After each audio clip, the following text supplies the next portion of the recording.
I think personally, I think that's an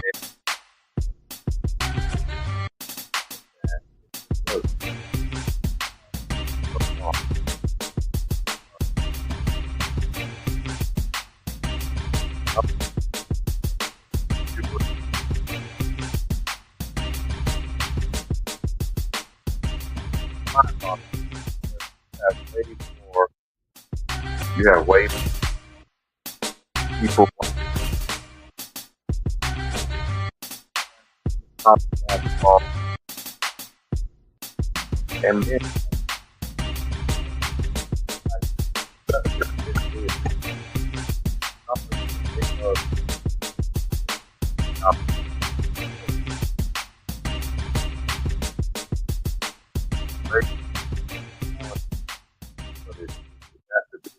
it has to be uh,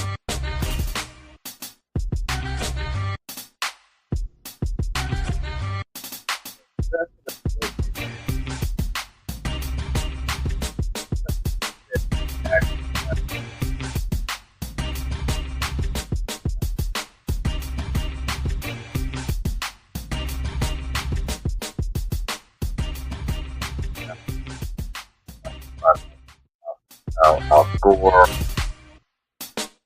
now. Breathe. That's it.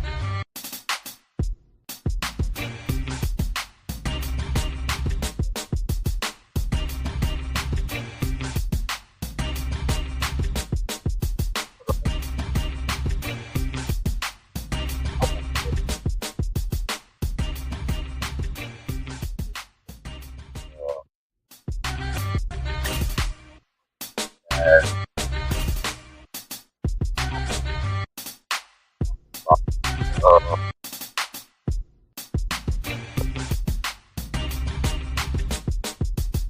I even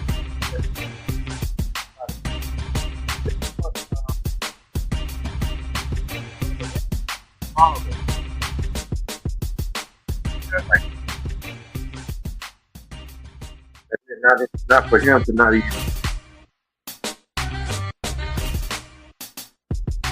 Yeah, especially like it makes you saying that the Lakers. It makes you feel like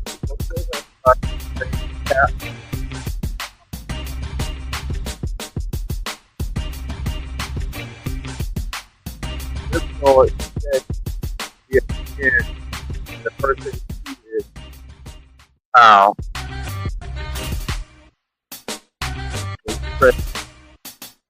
has stayed like I don't say like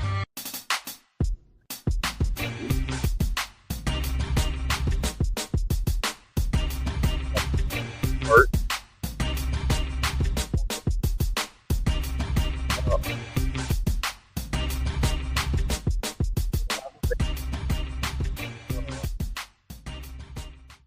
Connect is like the best thing that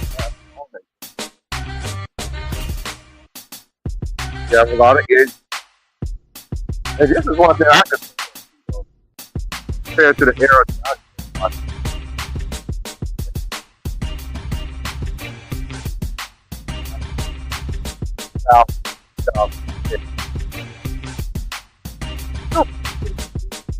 player already gone already.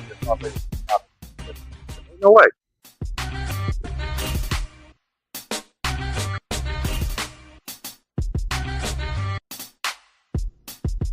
But it's saying they're so much bigger.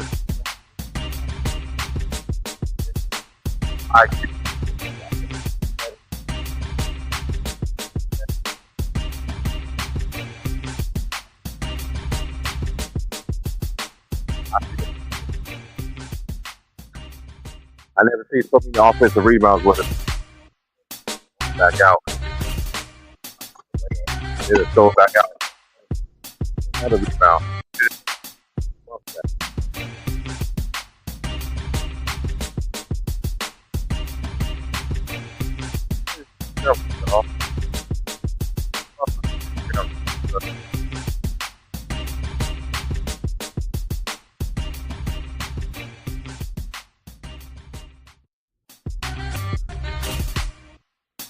They don't talk about how they use now. Like Steph Curry,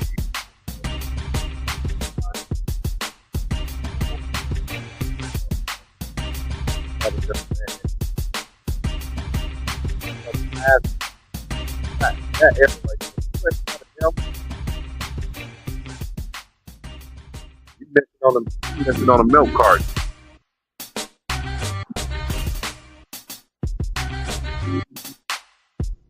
Viewership has been very that has been brilliant now.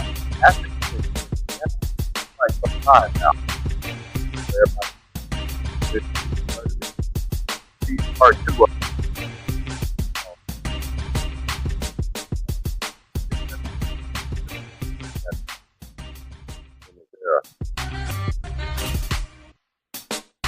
you have to play it. You have to play.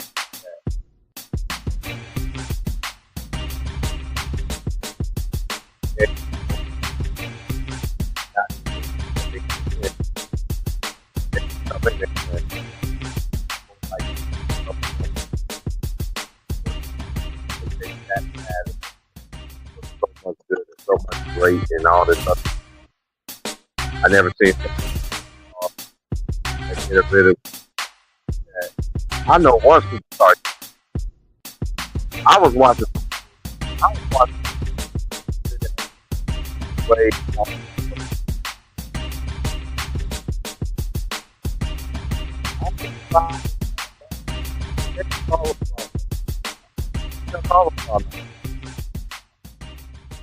way get away with more push, you know. Get a foot. That's why people say you don't have that. It's been basically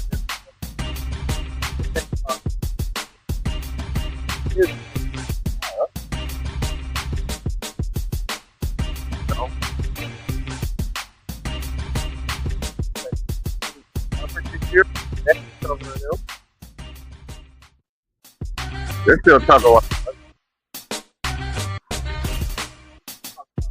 I'm going Johnson.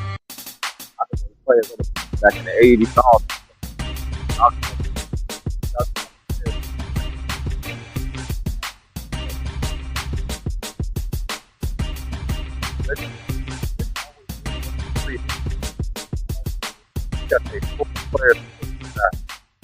All I hear from everybody else, well, they got a championship. That's one thing. That's what everybody wants to make it that.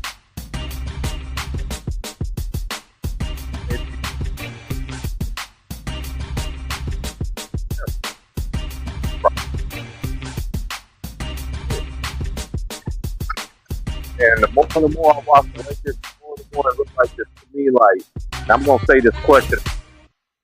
I'm gonna say it again. I don't think the Lakers practice at all. Say it again. I don't. Or even.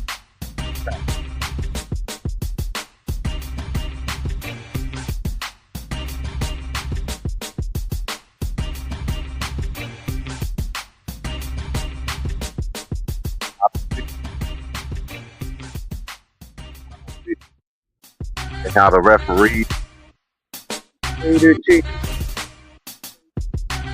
That be so much. Get your shit. So, how they did with the Lakers. All that. I ain't never third quicker. And I even all. I never seen the third best player. I don't know who. I don't know what he is. But he's pretty.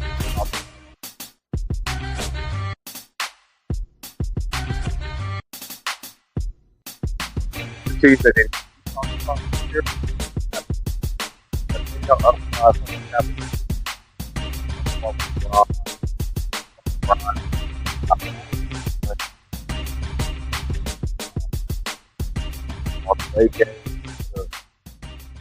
South Bay Lakers. They gonna join them. I don't think a basketball player that they always want to talk about. I hear people on all these different outlets. They had this thing that I think they had at the mouth. Okay, got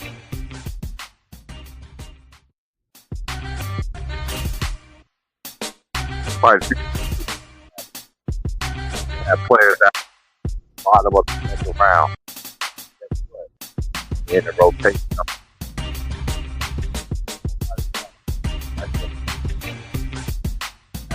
I just say I can't problem with the right hand. I think more problem.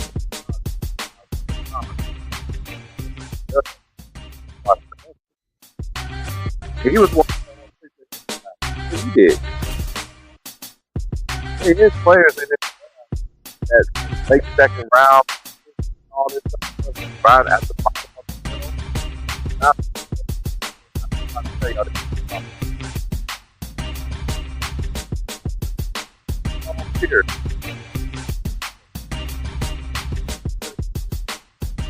Here. So not to come out of his 2 years. So that to come back. I know off worker. But if they here with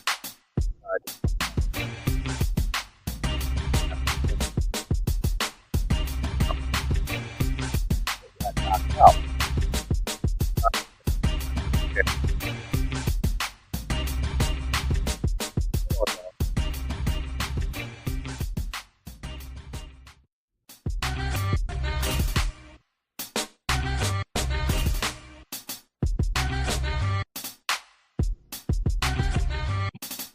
But anyway, I'm back now. But anyway, you have Paul Pierce. He was lethal at Kansas. He was lethal. He ended up coming back. I think he came back his junior year, where he would have left. If he would have left the year before, he would have been a lottery pick.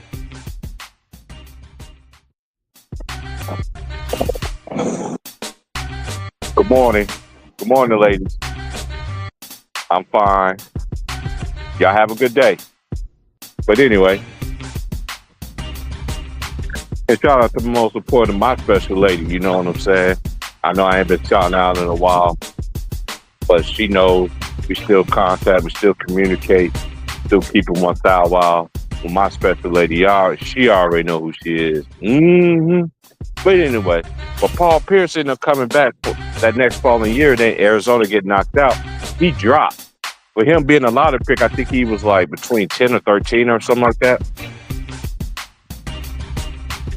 Yeah, but the NBA is flawed now. The reason why I'm saying that, because even way back then, that's when I began to see how the NBA, who be scouting for the NBA, start looking at college players different. Now, you stay 3 or 4 years in college, they look at you like you should already been in the league. But not knowing players that it's been proven over the years that players stay 3 to 4 years at least is pivotal to a team. So they can come in and they can just. And did I roll this blunt too tight? There we go. Just took a while for it to come in. But anyway.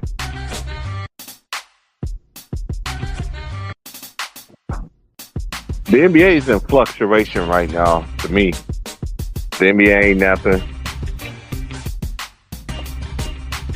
It's going to get worse because the longer LeBron James continue to play, the worse of the league going to be.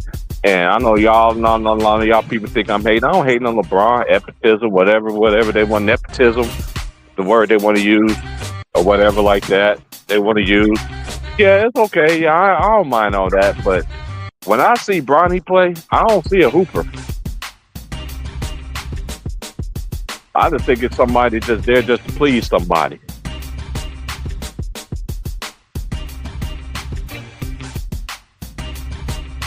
It's a shame.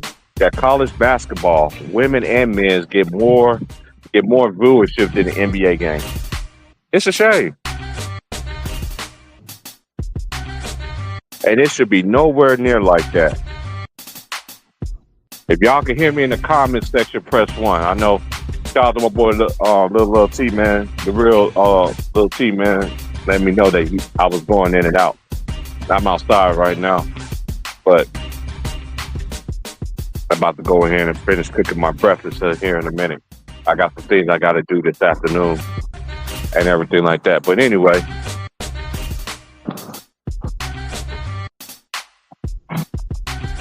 Shout out to players like, that's why the Lakers will never, to me, you reap what you sow in this world. You reap good things and you reap bad things. And I don't see nothing good coming out with the Lakers. I don't see it.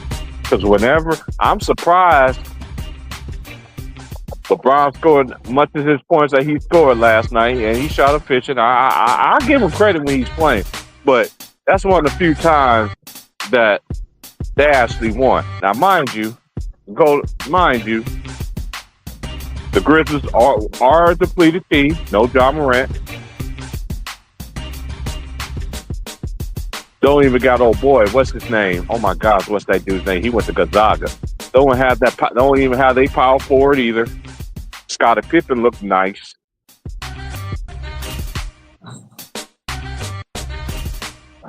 Scottie Pippen looked nice. There was a couple times last night he drove to the lane. I heard the slap. It's amazing to me, like when the Lakers play, when they be fouling people, you can hear the slap clear on national TV, and they do not call a foul for nothing. There's a few calls I thought Scottie Pippen definitely should have had in his favor. Obviously a foul. But you know, it is what it is. But my surprising team so far, I'm not surprised about the Thunder, but I think the most surprising team out of anybody this year is the Cleveland Cavaliers. Now, mind you, the Cavaliers are undefeated. They ain't never went undefeated with LeBron James. I'm going to say that again. They ain't never went undefeated with LeBron James. Not even when they had Kevin Love and my boy Kyrie Irving. Thanks, bro. Thanks, that real LT. Yeah, my boy Brandon Clark. He's one of the few players that went to Gonzaga that I actually like. Because Brandon Clark is really missed on that team. He give you extra possessions. He's a great defender. He can switch and everything like that. But Memphis is going to be a problem, I think, because G.G. Jackson ain't even back either. Remember, G.G. Jackson was balling in the Summer League. And then once they get G.G. back, I'm telling you, I just have a feeling that Memphis is really going to make some noise this year. All the teams that everybody thinks is going to make noise, it's not going to make noise. I know everybody thinks the Suns, even though the Suns are playing better this year, they did solve their point guard problems and everything like that. And shout out to the ladies, too, that be supporting the movement, man. Shout out to Gigi is chilling. Shout out to my homie Aries. She's the mother hen on the channel. Gigi, she's the white gloves. And can't forget about the homie Tay Brown. Y'all want to know about that USC? Y'all go hit up Tay Brown. Shout out to Peachy Brown as well. Shout out to her. And you know my lady, the finest I ever. And yes, she is. But anyway. But shout out to the ladies that really support this move and what we're doing. I can't forget about my homie either. I haven't heard from her in a minute. I hope she's well. LeBron is glow. And my other homie, Panama Queen. Shout out to the ladies, man, that been supporting. That's not just the support me, that's been supporting all the brothers. You know, I see y'all on Ticket Channel sometimes. I see you on my boy Showtime. Shout out to my boy Show. Shout out to my boy Ticket. Shout out to Greenleaf. Houston is going to be a problem this year, I think, too. They and Jalen Green just catching bodies like a mug. But anyway, Green, my boy Trey, Ron Time, Real Easy. It's manufactured. My boy Leezy on the ones and twos, he's repping them Golden State Warriors. I can't forget about the OGs, my boy Oaktown P. I know Old Town try to get me a Old Town. I have been chilling, bro. I have been chilling. I've been taking your advice for a while, Oak Town. And Oak Town used to tell me all the time, like, T man, you just gotta sit back and just gotta you just gotta just watch it what it is. It's not gonna be what we see, but you gotta find some heart into loving it. And the more and more I watch it, the more and more it just begin to be. I can't keep my feet off the ground. I just can't. I just can't. I be feeling like rest in peace to rest in peace to my boy AJ Johnson. Oh, my neck and my back. Oh, my neck. And shout out to my boy Big Worm, man. I ain't heard from my boy Big Worm in a minute. Sean, Soundwave. What's up, Soundwave? Hey, it's Ant. Anybody heard from Ant? Is he all right? Is he under witness protection or something? I ain't heard from Ant in a long ass time.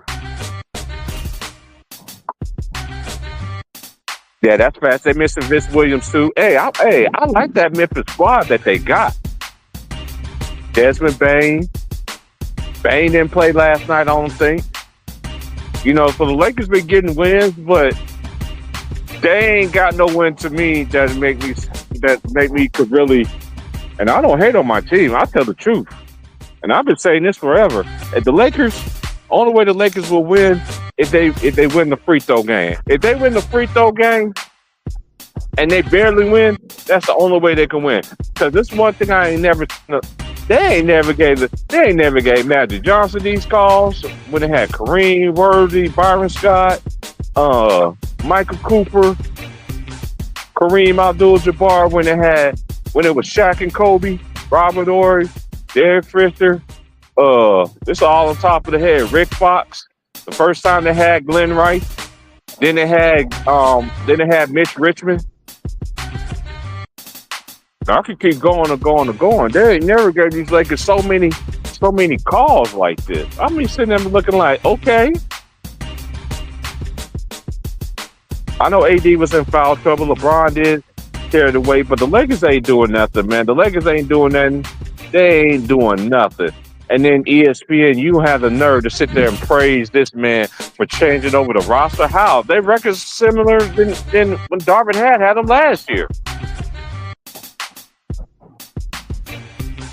Oh, so they giving you a reason now to give you AD. Oh, because you feeding AD this year. That's why they want to give you credit. When they was they never gave Darvin Ham the credit of feeding the ball to AD. Because last time I checked, Darvin Ham was the coach that was telling them to feed AD. But somebody just like to be in the spotlight.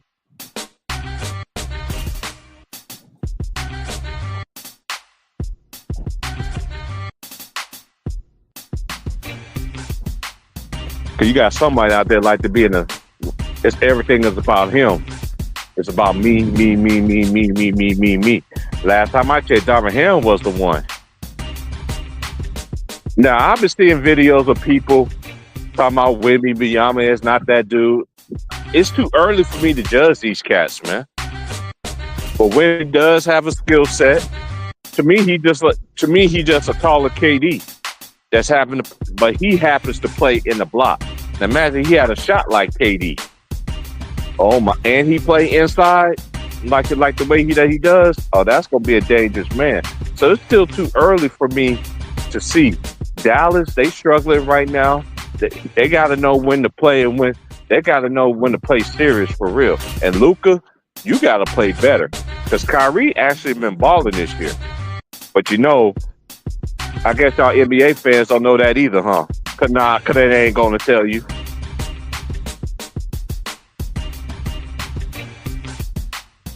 Go look at Kyrie numbers, man. Go look at Kyrie numbers this year. Go look at them. For this year right here, go look at them. I could tell you another team that's been surprising me too is the Brooklyn Nets. They've been in every game this year. They has been balling this year. And every time my boy Cam Thomas shoot, he remind me of back in the days when I used to be with my brother and be with his friends, and I used to watch them play high school basketball, watch them in high school practices or whatever practice that they have. It seemed like every time Cam Thomas shoot the basketball, every time Cam Thomas shoot with the basketball, it looked like he's shooting with it looked like to me he been practicing with a medicine ball. Every time he shoot, you feel like that ball heavy as hell, but when it go in, it be swish.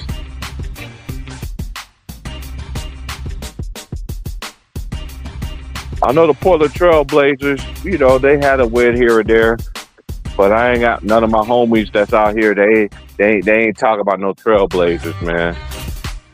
They ain't talking about no Trailblazers right now. I like that direction I like how the Detroit is playing too. I like how Detroit is playing.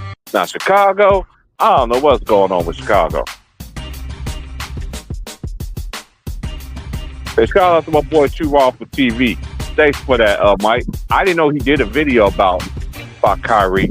But shout out to my boy Too Raw for TV as well. My boy LB, man, drop that shit. The originals of this, you know what I'm saying? The beginner. I didn't even know Too Raw did a video about Kyrie, but Kyrie has been balling this year. He has. But you ain't gonna hear nothing from that. Oh no, let me give y'all another question. Let me give y'all another equation that ain't nobody talking about. Look at the numbers that Nikola Jokic is balling in right now. He's like one assist or one rebound. So he leads the league in assists. He's like one rebound away from averaging a triple-double this year. Those are our facts. I might have to pump my brakes on Boston. I know everybody always want to put it in equations. Well, this person was injured and this person was injured. But one thing I love about back in the day, the best players was ready. The best players was ready. Every finals that I see, the best player on whoever team was ready to go, injured or not, was giving it their all. No excuses, no nothing. But now when Boston plays, they ain't go against nobody. Well, you can say that. You can say that about a lot of teams. They ain't say that about the Denver Nuggets. That the Denver Nuggets didn't play nobody. They want to say the same thing about Giannis. Look at that Look at that time when the Lakers went to the Western Conference Finals. Who the fuck did they beat? But y'all ain't gonna mention that, huh? Yeah, that's too much like right there.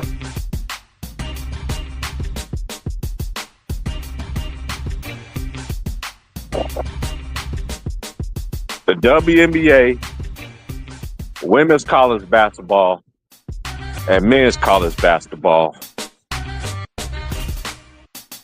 is more seeable.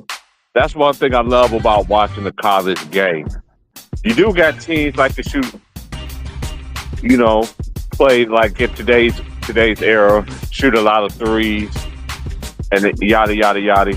But then you also got teams that you got a big man down low, throw it down in the paint, force for the first 4 or 5 possessions. We're going to throw it down low. A lot of people don't understand this about big men. You want your big man to rebound? You want your big man to block shots? You want the big man to pass you a ball, do a screen for you and all this, call a screen and all that? You better feed that big man. Engage the big man. I guarantee you how much they're gonna be, male or female. For real. You gotta feed your bigs. But you want them to rebound for you though. And give you the ball so you can jack it up again, right?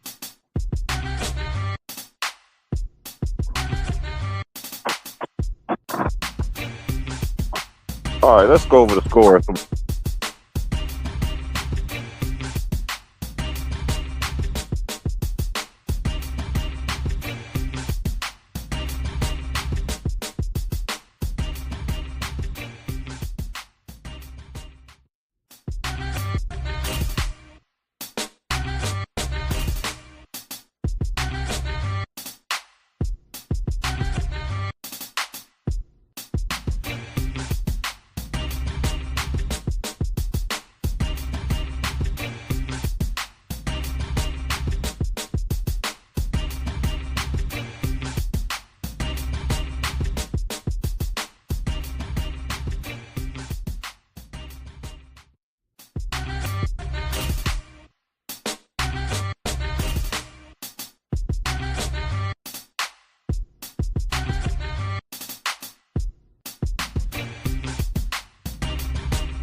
All right, man. You want to donate the Old Head Podcast? It's pinned in the chat, man. Y'all really support my movie when I'm doing? That's cool. I don't do NBA games. You got too many dudes in there. You got too many people on YouTube that do NBA. It could be doing it. My boy Showtime be doing it. Mookie be doing it. My boy Greenleaf with the Houston Rockets. My boy Alizé with the Golden State Warriors. There's too many people on here that does it. Shout out to my boy Know Your Boy Sports and News too, man. Shout out to my boy. My big bro, man, from another mother, for real. I've been knowing about James Hayes forever, man. Y'all thinking that nigga full of capitalizer shit. That nigga really was about what he say and what he do. And I've been knowing about the man when I was out of prison. What's up, Keith? Hey, what's up, man? Can you hear me clear? Yeah, you good. What? Oh. Now, I know you a little bit older than me, so we just gonna stick to the topic. How you feel about the state of the NBA right now?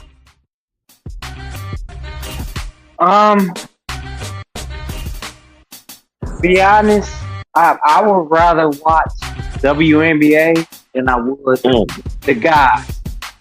The guys, it's them reach the point where I can't watch. You feel me? It's like if you actually did that stuff, I don't care what level you did it on. It's just demeaning, man. Like y'all dudes, y'all supposed to be better than this. Supposed to be better than this. Real talk. It's gonna be like MSNBC going forward. Nobody gonna watch it. Nobody gonna watch it. Somebody had to sell the NBA for it to get it right. I'm just saying. I can't do it no more. I can't do it no more. Used to be muscle memory, but now I'm like, man, come on, man. I can see the same curl plays and all this and 3-point shoot. They all do the same thing. Can I have that as a product? Because you can't promote the individual stars that can be, you know what I'm saying? That can be superstars. Can't do it. Now you just sending out people to be a production line. This is what the game is. And we're going to throw in the fact that we can bring up some stars fabricated and they become the NBA. I can't do it no more. Right. I mean, it's just like, because you've been harping on this conversation like for a while. I was trying to tell them then when I was on TikTok, even way talking about doing coming on doing a YouTube channel, doing my own thing. Main reason why I decided to do my own thing because every time I used to come on TikTok, nobody used to let me talk. And a lot of people didn't even know that I used to be on the panel or anything until everybody got off of there. And that was back then when TikTok used to let everybody see who's all in the building. You know what I'm saying? But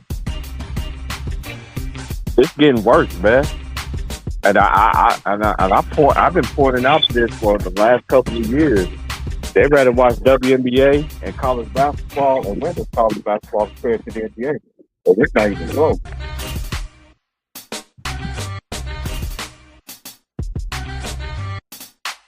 The viewership is very bad as that.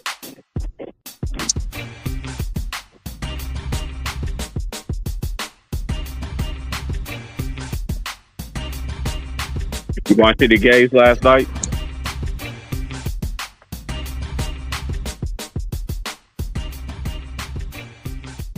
I'm gonna wait till he fell out. But anyway, the teams that need to be talked about, they're just not getting talked about. I remember when the NBA used to talk about all the teams. I don't give a care that was the bottom of the league. They still had, every team had good players on there.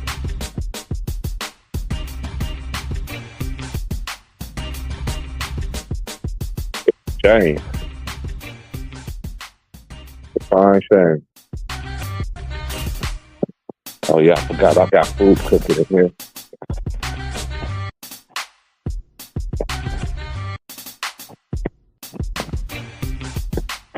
It's now just starting to rain out here.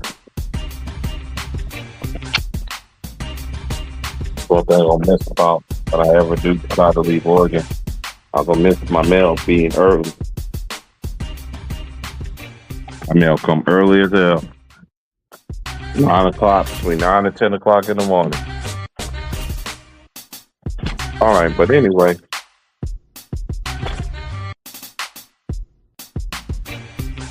Let me switch up right quick.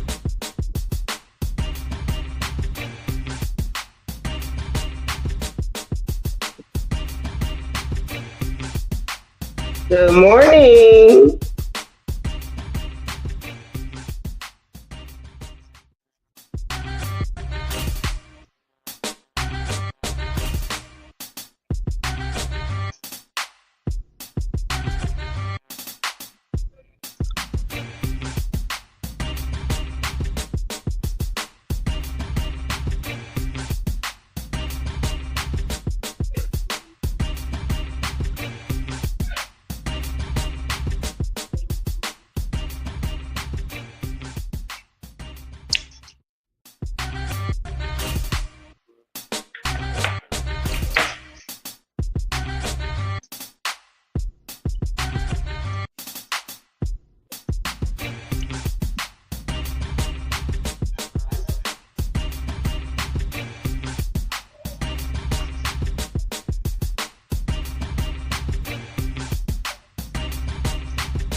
Hey y'all, it's Gigi. Good morning, everyone. Hope everyone's having a good start to their day, or if you're in the afternoon, having a good start to your afternoon. Y'all get those likes up. If you want to donate, the link is scrolling across the bottom of the screen. Is that Mr. Keith?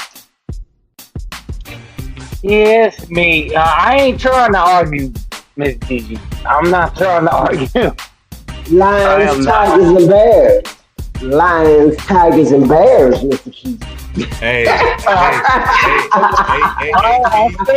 I'm saying that lion, tigers, and bears, and I ain't trying to kill them. Lions, tigers, and bears.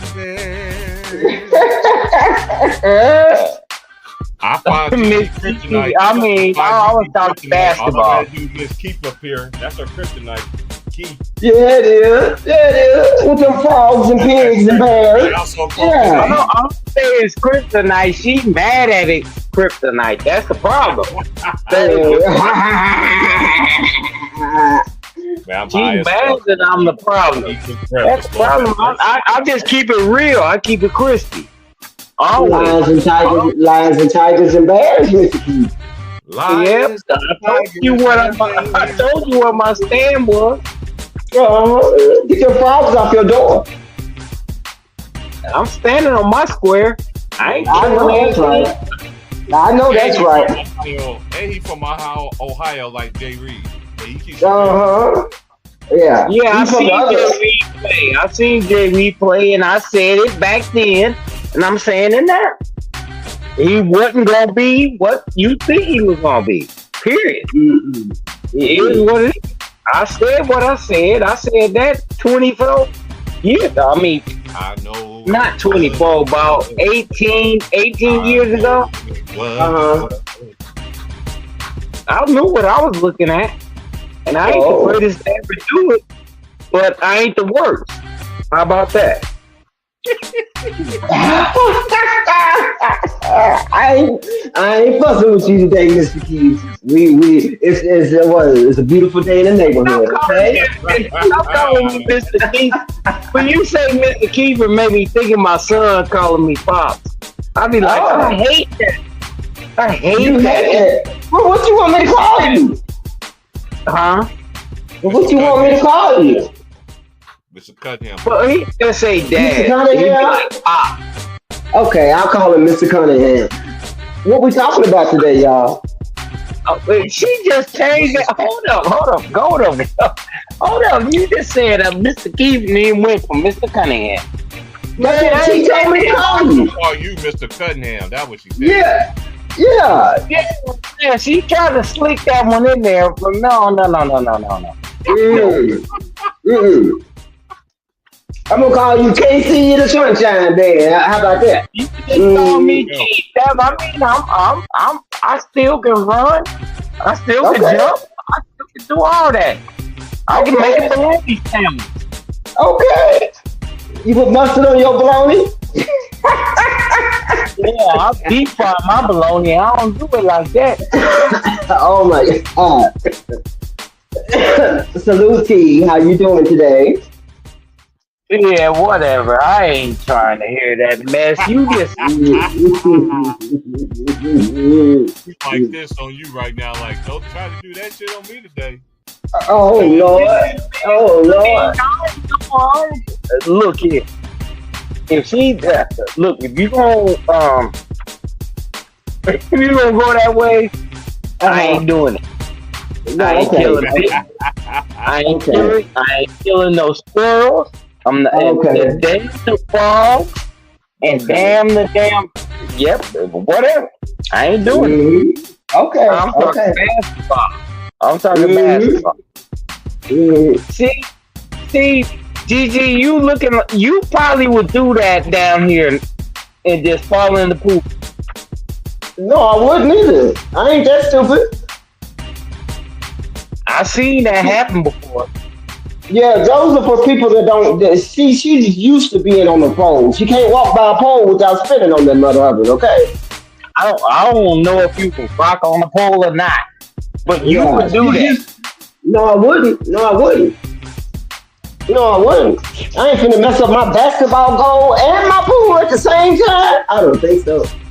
You know what? Miss Gigi, you would say you don't have to give me a drink, and you be like, nigga, I ain't doing that. I ain't doing that.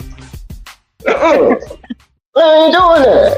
We can call somebody. We can call somebody that can do it, and you have a good time, okay? But I'm not doing that, okay? Well, I'm the dude that say, here's a drink and walk away. How about that? That's good. That's good. Did y'all see what Isaiah Stewart did to Giannis last night?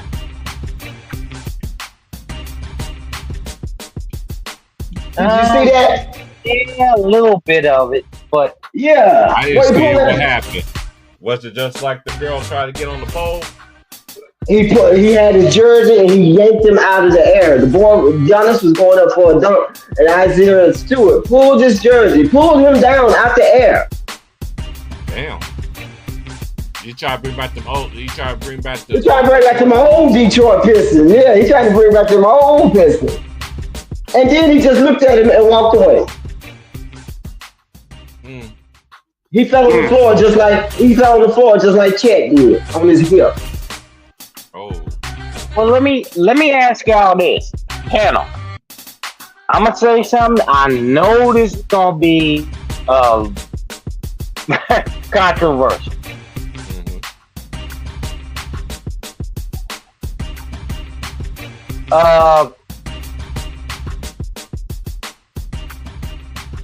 I'm gonna before I say that, let y'all go ahead and do what y'all gonna do. Because I want to say something, and I want everybody to pay attention to what I'm saying.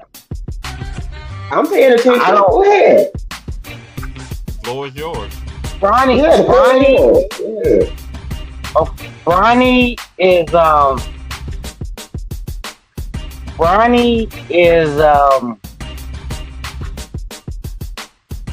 he's mentally challenged. He's autistic. What makes you think that, Mr. Keith?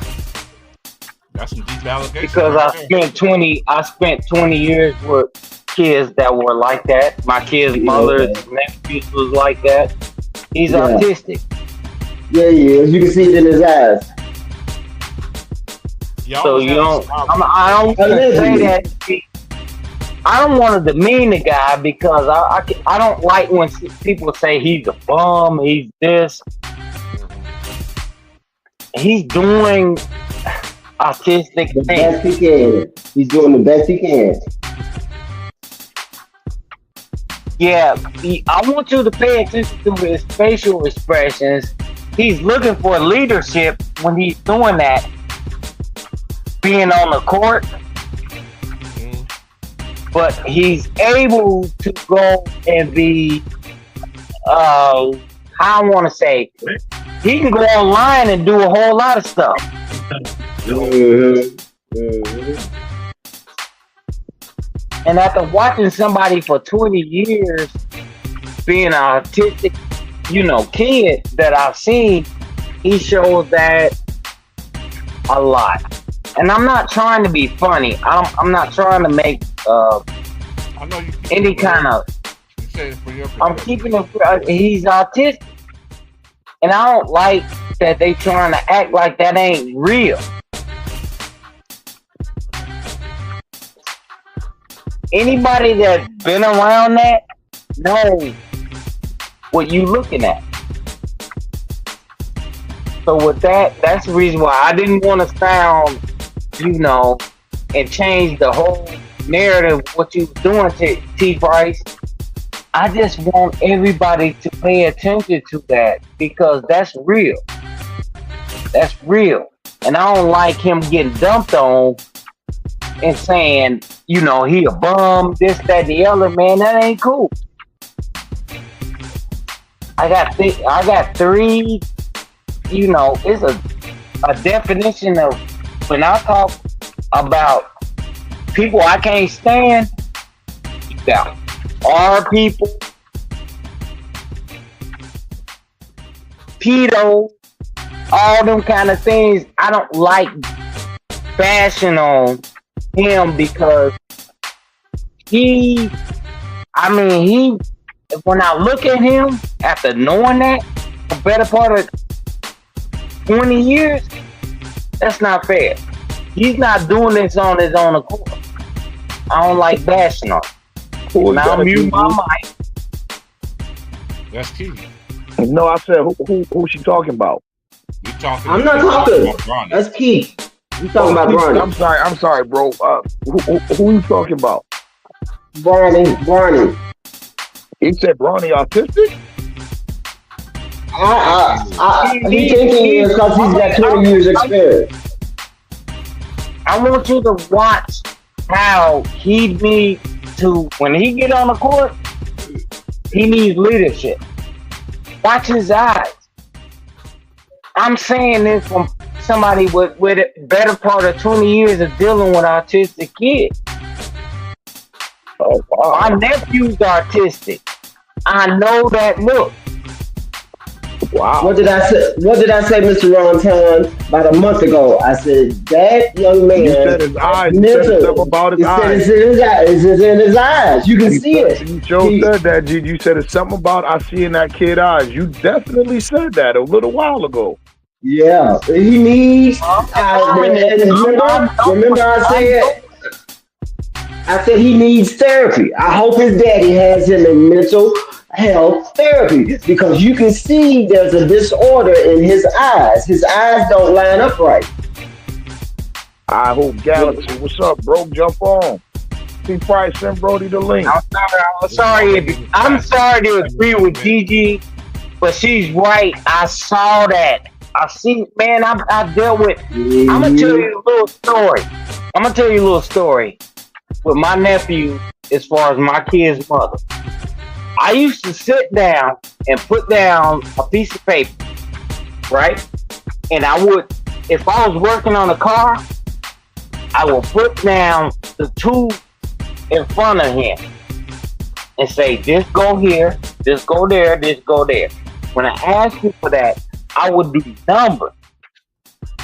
And he would be able to pick that up and bring that same tool back, clean it, sit down, and be calm.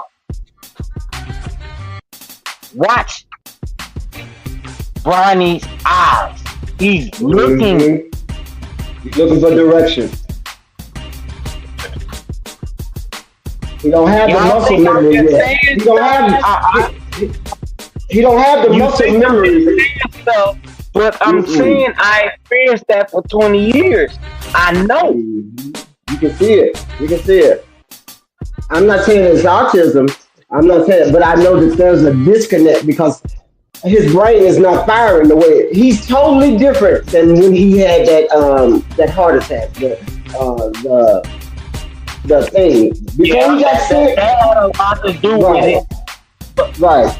But Before he got sick, he was playing different, and then when he came back, I'm like, what did he do? Forget to play basketball or something? His You know mental what, is not Gigi? catching. But His listen, mental is not catching. hey, Gigi, you know what? I he said that was though. like I said that beforehand. coming He back from was like cardiac that arrest. beforehand. I said it's probably going to be a full year before he actually trusts his Yes. body again. That's why he's not Like sprinting. He can't sprint because he's scared. yeah, he's playing, but Mm-hmm. he probably don't. That's just like when NBA players come back off a major injury.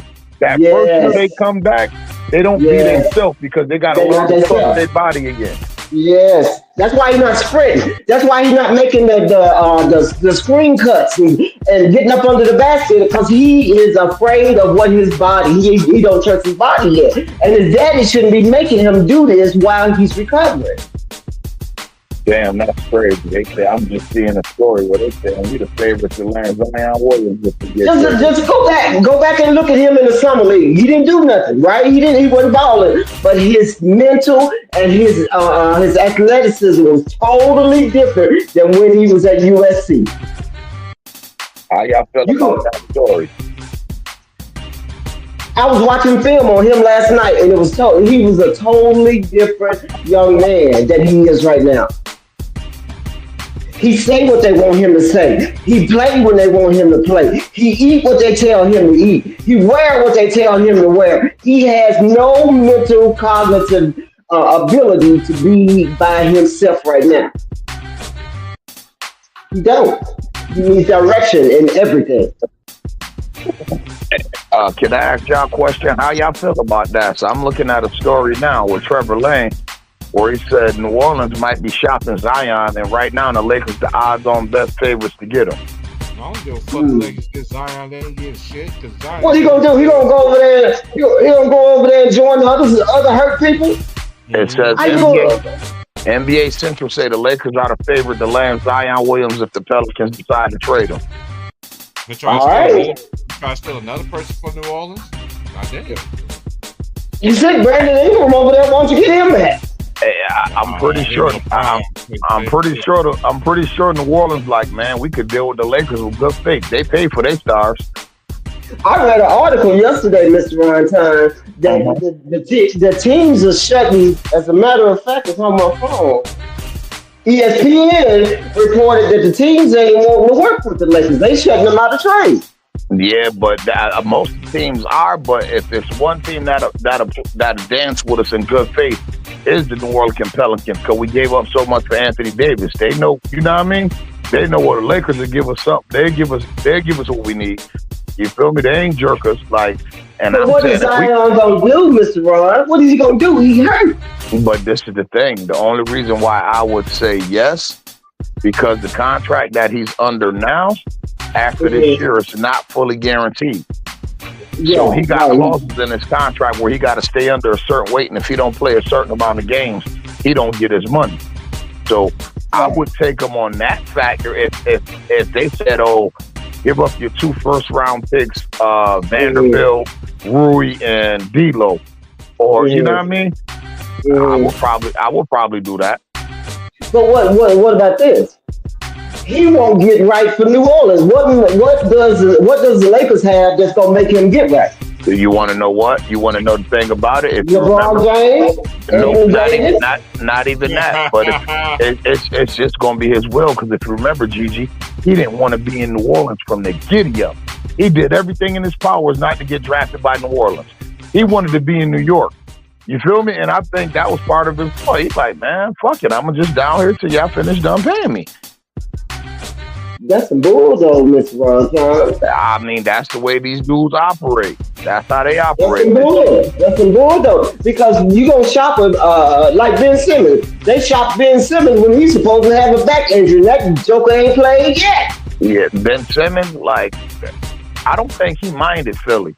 But the fact that Zion never wanted to be in New Orleans, like he was vocal about that shit, like, man, I don't want to be here. You feel me? Like, I think that he was just like, I'm here because I don't get fined. He was on his Marshawn Lynch shit. So is he saying, do we know whether he want to be in LA? Because, you know, LA Jacket, he paid $500,000 for one girl. He going to be broke in LA. I mean, but if could you imagine the money he would stand to make if just say he went to LA and played 4 or 5 good years?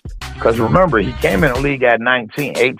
He only been in the league 5 years. He's 24 years old. Right. So just imagine if he can go to LA and give LA 4 or 5 great All-Star years. Mm-hmm. You know how much money he'll make?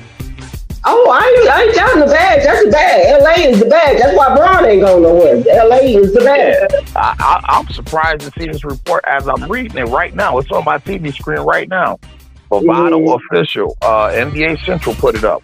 Like, it's the Lakers and then the Rockets. And I'm just like, I think Scrap just tired of being there.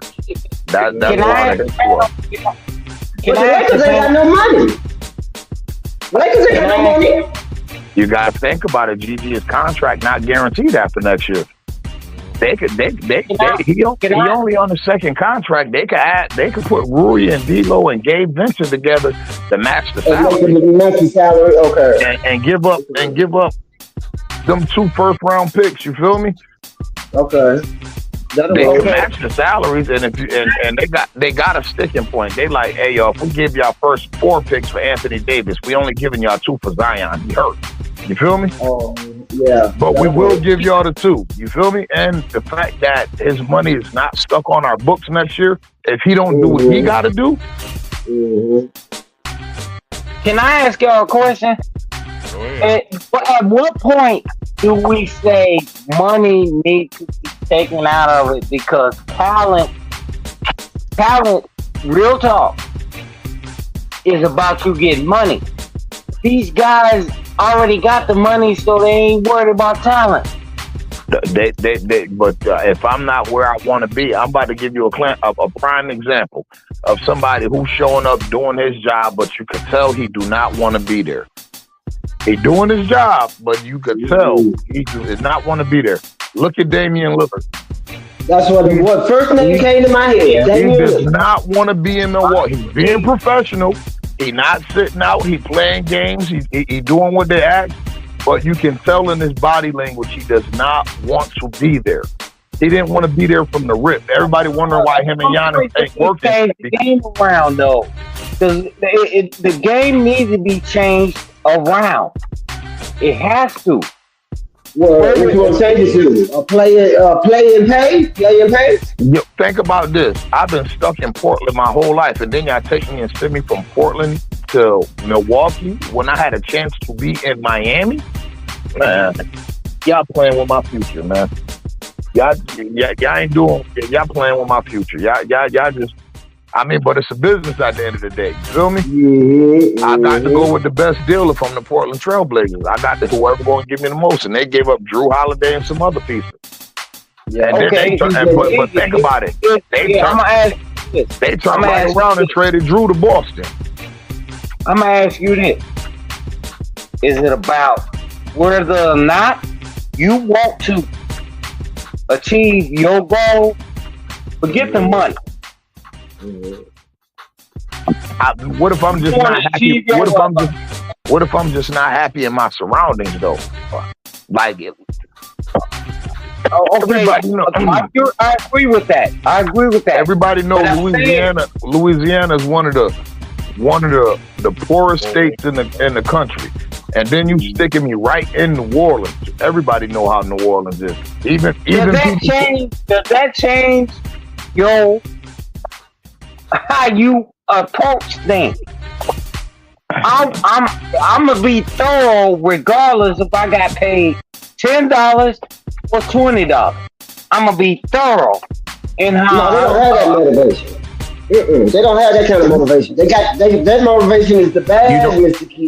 You know The what I game think. is not their motivation. Hey, yo, you want to know what I think? To answer your question, you know what I think though? I think it's more or less your situation. Yeah. If they've given you everything and you become this prima donna, like if you become an NBA superstar, that's not gonna work because now you're used to having things your way. You feel? But if you wanted an up and coming cats who hungry, like just say a young guy, and say he landed one, man, I'm trying to make my name. I don't care where I Just make like it at. what? Compared to Zion, who was the number one pick and was handed everything coming out of college. I got options. This one cat don't got no options. So he don't care if it's in New Orleans or if it's in LA. Zion is like, man, I'm already a star. I don't want New Orleans. But It depends on like your hunger depends on where you at. You feel me? Because if you've been given everything, you spoiled. Yeah. You want things your way. You used to having things your way. And think about it. The first time one of these young cats don't get things their way, they do things that they're not supposed to do. That's what's wrong with this generation. So a temper tantrum. You feel me? Yeah. Okay, I understand what you just said, but you have one of the greatest ever players that took on one of the sorriest NBA franchises, and he took it upon himself to build it. Who's that? We cannot keep I get that. saying You should think about it. Think about it. Think about the city of Chicago compared to the city of New Orleans. Chicago's a metropolitan city. Okay, you don't mind being in Chicago. You don't mind compared to New Orleans. You don't mind. Chicago's a major city. If he did it in New Orleans, would it be different? Depending on the person, Mama. That's just depending on the person. I'm looking at this as if you have that aspiration, you can build wherever. Exactly. But like I said, some kids are now, if you think about this new generation, they think they're entitled. They want it right now. They want it right now. And then think about it. Zion. How do you stop that? How do you stop that? Think about it. This kid probably been catered to ever since he was 12 or 13 years old. Coming through AAU, high school, the Duke, and coming to the NBA. He's been catered to since he's been about 12 or 13 years old. Now y'all talking about not catering to me? I want to go back. Can I go back? Tizzy, can I go back? I think we're close in age. We didn't have AAU. We didn't have that. Right. I did it. I went in the musty gyms with people that you couldn't get on the other side of the court till you show. And somebody came and said, hey, man, come on. Right. That's the difference, bro. That's the difference right there. It's a generational difference. We raised one thing with a different set of values and morals, and now they raised totally different. They the microwave generation. I want what I want when I want it. I think that should be abolished. And yo, that is a problem. Think about it. If you've been catered to from the time you've been 13 years old, but 6, 7, 8 years straight, you get anything you want because of the ability that you have to play basketball. That's a life thing, right. That's a life. Think about it. By the time you get to the NBA and you're the number one pick, and you like, nah, I don't want to go there. No, you ain't earned that because you ain't got out there and put the blood, sweat, and tears going up against somebody that's probably better than you and showing your medal. Hey, yo, but you know what? That's the difference between now and then. Back then, you had to prove yourself. Now you don't have to prove yourself. They just anoint you. I don't think that's going to work going forward. It's not. We see it though. It's not working. It's not working. It's not working. That's why it's failing. It's failing right before our eyes. Yeah. I remember that. I remember playing Jamie Skelton. I don't know if y'all remember Jamie Skelton, Ohio. He come up to my uncle's shop, and he was the biggest trash talker in history. I said, man, the hell with that. We went down there and we went at each other. You got to think about it. These boys are getting money now. These boys get $50 million a year to play basketball. And then get on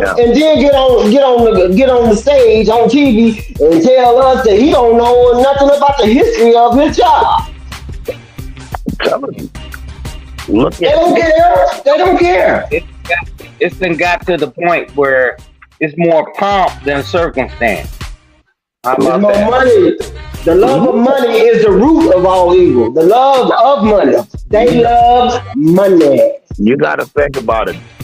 Our history and their history is two different things. Mm-hmm. You feel me? We are the history to them. So they don't go back to no further than Michael Jordan. And I tell people, I said, bro, I don't think it's a guard in the NBA right now. Maybe Kyrie Irving. Kyrie Irving, probably the only guard in the NBA right now that was more skilled than Isaiah Thomas. Right? Now, and you know something else? A lot of people don't know is one of the best win percentages as far as trying to play in a playoff game is Bernard King. They don't even know what Bernard King's name is. They don't even know who he is. They don't even know that this man played on no ACL. Like, they don't even know that. And it's just like, that's sad. Like, y'all NBA history, and it begins with Michael Jordan and takes off with Kobe and carries into LeBron and Steph. That's as far as they go back to the NBA. Mm-hmm. Well, I know the NBA showed us who they are when they let all this confusion happen. All this tampering, all these rules being broken. That's the NBA show. Adam Silver showed us what is important to him. He don't care nothing about winning. I'm just gonna throw some money at him at an in-season tournament. I'm just gonna throw money. You know what I'm saying? Y'all seen who Adam Silver GOAT was? Michael Jordan.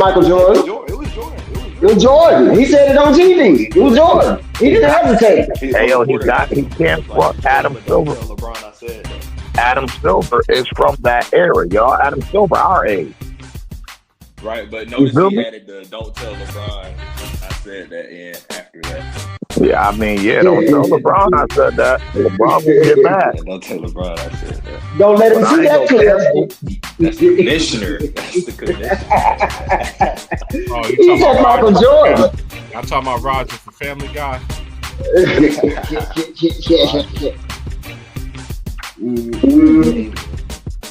Did y'all see the injury report? With who? On the whole league. I was studying that last night. I did some research last night. Oh my God. Philly played the game and Paul Jordan, Maxey, or Embiid didn't play. It's ridiculous. Oh my God. Paolo Banchero hurt. A few scrolls. I ain't gonna lie. If you don't have a phone, it's gonna be a few scrolls. Yeah, it's gonna be a whole lot of scrolling, okay? Yeah, New Orleans just by themselves. New Orleans got about what, 6 people out, 7 people out? 80% of their starting lineup is out. That means one starter is healthy. Yeah, that's Jose. Brandon Ingram. 4 out of 5 starters. That gives you 80%. They said 80% of their starting lineup hurt. So that means 4 out of 5 starters. And we 12 games in.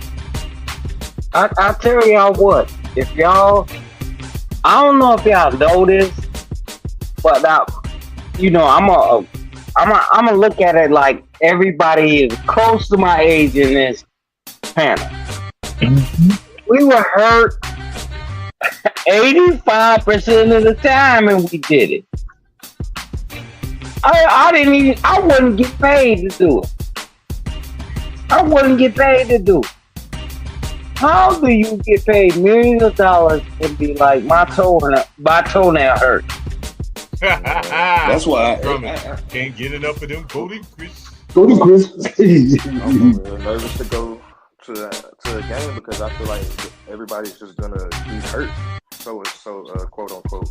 You know what I'm saying? Like that's why I'm just kind of nervous. To All go right, to that's a right. game. It's just a weird. That's a weird dynamic for a man that if you really look at if this is your passion,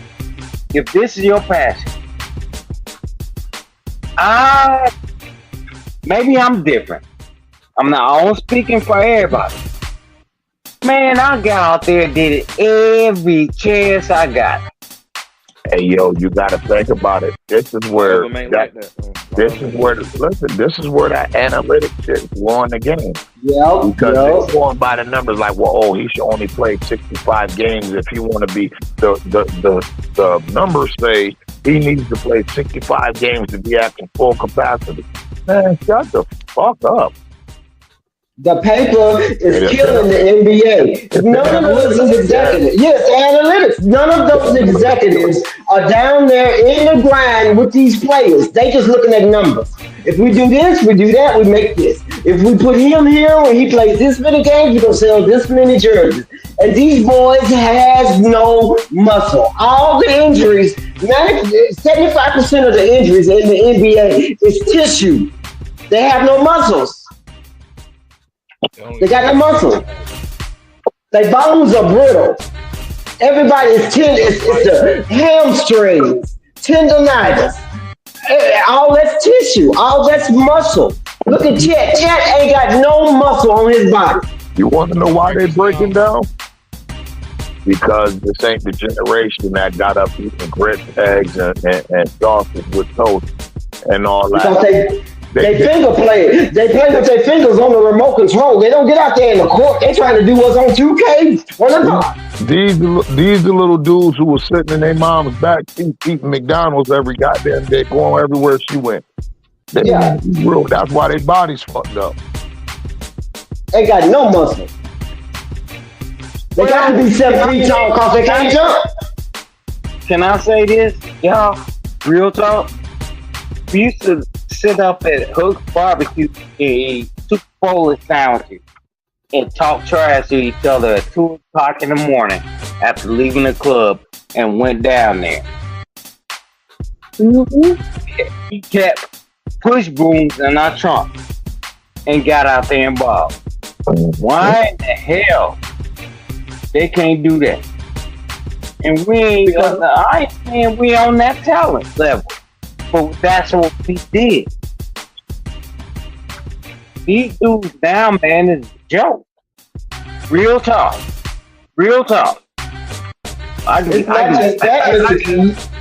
It's the fact that you got to have pride in your craft. They don't have no pride in their craft. Whether you building houses or playing basketball, they don't have no pride in their craft.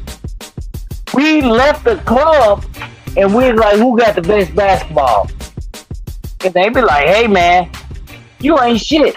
I be like, all right then, let's go. 3 o'clock in the morning. I don't think nobody in the NBA would ever did that. Kobe used to do it. He would get up at 3, 4, 5 o'clock in the morning because he wanted to be the best thing he could be. Kobe. Jordan did it. They practiced. They worked their craft. They had pride. Okay, I'm Michael Jordan. They say that I'm the GOAT. Okay, I got to be the GOAT. I ain't finna be out at 3 o'clock in the morning with the women's. I ain't finna be missing free throws. Every time, we know you ain't gonna make no free throw because you don't work on that. You hit me in the top of my head, but I'm still gonna be Michael Jordan. Yes, these young men don't care about their craft. They care about the bag. Yeah, you know what? I think one thing we need to talk about is we gotta have some substance. Because when guys that really got the financial You know what I'm saying? We can pay for this. This is not what we want to look at. That's it. That's what we gotta stand on. Like, man, if you guys actually did it and you gonna pay money to look at this crap, no, we ain't doing that. We ain't doing that. But we wrong. We wrong. I'm gonna pay my money to buy the league pass. I'm gonna pay my money to go to the games. I'm gonna pay my money to buy your jerseys and your shoes. And all I ask is you play the game. Don't be crafty. Don't be, doing backhand deals. Don't, do something. I'm supporting you because I believe in, I'm a fan. But as soon as I say something that don't agree with your agenda, now I'm crazy. Now you wrong. Now you asking for too much. You asking for me to play 82 days out of 365 a year. And you making $50 million. I wish I would. Gigi, why would I pay for somebody I could do better? That don't even make no sense. And it's not even entertaining anymore. You know what you gonna do? You gonna shoot 3-pointers all night and dunk, then you gonna be hurt next week? Oh man, come on! I wish I would. Well, we on the same page with that one. Yeah, how about pay somebody that I can do better? And then you getting on the internet talking about I don't rock with you like that. Okay, I don't rock with you like that. How about that? Yeah, I don't rock with you like that. Yeah, I don't rock with you like that. Where your mama at? Where your mama at? Okay? Tell her to get you off the internet. Oh. Well, they got no sense. Yeah, might as well get used to it because the NBA. That's the way it's gonna be. That's the way it's gonna be, Mr. Ron. And it's sad. It's sad. What is this organization gonna look like in the next 2 years? Next 3 years? These boys coming out of college and they're gonna get mixed up with this. Ted already told us, he said, this ain't what I thought it was. Did you hear that? His first NBA injury, cause remember, he couldn't even get in his rookie year because in the layup line, Jay Reed actually stepped on his foot. Yeah. In the summer league in Seattle for Jay crossover event. So he actually, this is officially his first injury of his NBA career. That he did in an NBA game, I should say. But okay, so all right though. Yeah, they're gonna be all right. They just waiting around for Hartenstein to come around. Because Hartenstein will be back around pretty soon. No Chet Holmgren. Only the help. He's not even on. That's all they need. Yeah. Jay like, I can hold it down till he gets back. I just don't like that. I don't like that. I'm looking at these boys in the RWE or the OTE and the OTE. I'm trying to figure out how these boys don't play professional ball when they play in a total different game. You can see it. It's a total different game, y'all.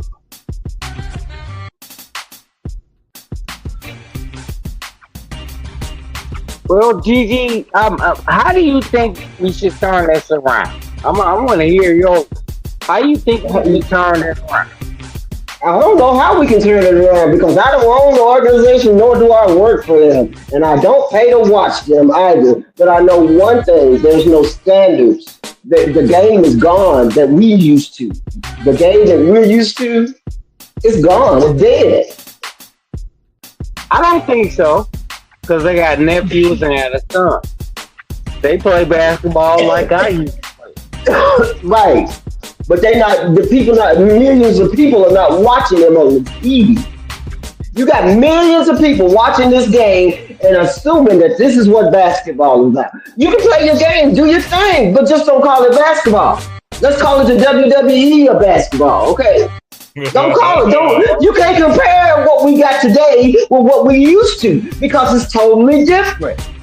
I agree, Gigi, but at the same time, Let them we can have only it. tell, we can only tell our offspring how it gets done. Right, right. But then again, when I look at it from a broader vision for our people. Remember, Looking for more emotional. for You're our not people. looking for more strategic. No, we can't We stop it. We trying just to gotta keep teach them telling our how story. basketball is, and they can teach it to people that they might meet on, on the court, and be like, no, Mhm. you did that wrong. You did that wrong. This is what you need to do. That's how we fix it. It's We don't have strategic. we don't have that. We don't have that. Remember when Kobe came in the I league? just said, What did he I do? just said, I Right. just said, What did Kobe do? Kobe got under the veterans. He was listening. He was learning. He was perfecting. We don't have that. We don't have that process. We don't have that anymore, Mr. Keith. That's the NBA. That's the NBA. That training team, that personal development department. They don't even require them to go to college anymore. They can just get on the TV and say anything. Even the coaches is using profanity. I'm not talking about the NBA. I'm talking about Okay. what I deal. I'm talking about what I deal with my nephew, my son. It's not gonna happen. Right. Just like it's got to where it is, to where this crap league look at. It got progression, right? Right. Now, progression is me going back and showing the people I already know, start teaching the guys and the young kids, black women and kids. You know what I'm saying? Black kids, period. This is how the game is played. Right. That's how that happened. Yeah. Oh shit! Trayvon left. Trayvon left the panel. Trey was never on here. Trey was never in here. Oh, my fault. I thought I heard him. No, it was Ron Con that was in here. Well, I'm just trying to, Gigi, you're right, but in the same sense, you like this. You look at like we just deserted it. No, we didn't. We just doing it a different way. Yeah, we're doing it a different way, but the thing that I'm saying, I don't mind the evolution of the game. I don't mind the game progressing, working smarter and not harder. But don't work so smart that you just let all the standards down. You can do anything. That boy pulling Giannis out the air. Hey Keith, can I ask you a question, bro? Yes, sir. You can't. And I'm being all the way real. I want you to tell me, in the modern era, like this year, last year, when is the last time? Let's just talk about the playoffs. When is the last time that you have seen, like the most recent time that you have seen in the playoffs, someone feature a post game? Say again, huh? When is the last time in the playoffs you have seen a player feature a post game? An actual. That'll be Hakeem Olajuwon.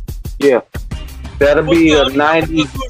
Like there have been post games since Hakeem. I'm just saying, in a most recent year, like what is the most recent year that you have seen a post game feature? I gotta say Denver Nugget because Jokic is He's not a post player. That's not a good answer. I'm just saying, Hold on one second. I love Jokic, but Jokic is a point center. He's not a post player. I'm saying you asked me a post game that was effective, right? like an actual post game, not just a big man dominating, but a post game with kills. I can't really give you an answer on that one because it ain't happening like. When was the last time we've seen that? Like, what year was the most recent year that we have seen something like that? Is it all the way back to like the 2000s, or was it? You have to go. You would have to go to Shaq. You would have to go to Shaq. I mean, that's the last time I seen that. Anybody? Can we think of anybody else from Shaq? Maybe Kevin Garnett. Yeah. What about Gary Payton? Was Gary Payton the postman? He wasn't the anchor. Wait, what's going on? What's this? What was Gary Payton's position? Was he a 5 or 4? Point guard. Gary Point guard. Okay. He was a 1. Okay. No, I just saw him flying through the air, Mr. House, and I thought he was a 5. Now, how you like that? Okay, I'm asking questions. Don't get on. Don't come to my house trying to start some shit. Okay, this is my house over here, man. Respect me as the mother of the house, young man. All right, my brother. Just No, ain't no brother. Is this a she? This is a she. My pronouns are she, okay? I ain't no he, no half a he, or none of that, brother. You better recognize who I am. T, you better get him. T, you better get him. Keith, as long as I'm gonna put that Mississippi on him. Hey, Keith, as long as you don't stick the bears and the alligators on me. Yeah, bears gonna get in my ass. You better watch them. But I was just asking a question. Hey, I'm sorry, Pastor. I'm sorry, Pastor. Okay. Thank you, baby. Because you know it's gonna take me one word. One word. Hey, I think we could say Tim Duncan. He's the last guy. Yes, yeah. I mean, but he's still not a pivot. No, he's not a pivot. Tim Duncan had a post game, but Tim Duncan is the last guy in the whole NBA that had a post game on a high level. That is disgusting. No. Okay, can you? Okay, wait. Hold up. Can I say Amari Stoudemire? No. I'm just throwing it out there. When you say high level, what do you basically mean by that? What are you talking about? Hold on. First of all, Tim Duncan after Amari was in the 2010s. Tim Duncan played until 2014, 2015. 16 was his last season. You round there. We're talking about after Tim Duncan won a championship in 2014. We have not seen another true post player in the whole NBA. That's 10 years, bro. That is absolutely disgusting. The reason why is because the game has transformed different from the post. The reason why we don't see players. They killed that position. They killed that position. That is part of the problem is these 3-point shot jackers. All right, hold up. Do you understand what a back to a basket player is? Yes, that's a post player. Okay, no. Have you played basketball? Are you? Of course, man. I cooked everybody's ass. But listen. Okay, because you probably a gunner. You probably a JJ Redick shooting 3-pointer. No. Let me finish. No, I'm 6'5", 227 pounds. I'm banging the post. You are not. Why are you not down on the block then? I am in the block. Okay then. What was the first thing you? I play with my back to the basket. Okay, what's the first thing you do when you get a double team? Well, it depends where the double team's coming from. Wait, no, I ain't asked you that. I said, what's the first thing you do? That's a very vague question. It's That's not a vague question. You should be able to answer that real quick. It's a vague question. It depends where the double team's coming from. No. You said I'm a back to a basket player. When you get a sniff of a double team, where do you go? All right, you just tell me. No, you Oh no! They don't even have that position in the NBA anymore. The 5 is now point. Hold on, I want Keith to tell I me. know, Gigi. Well, I'm trying to get him to back himself into a corner. Where do you go with Tell me this? the damn answer. I ain't got nothing to do with that. Where do you go? I want you to tell me the answer to your vague ass question. Oh yeah, if you get down there, you're back to a basket. 6'5", right? 6'5", 240. 225. That double team sniff, you sniff it. Where do you go? Like I said, it depends on where the double team's coming from, bro.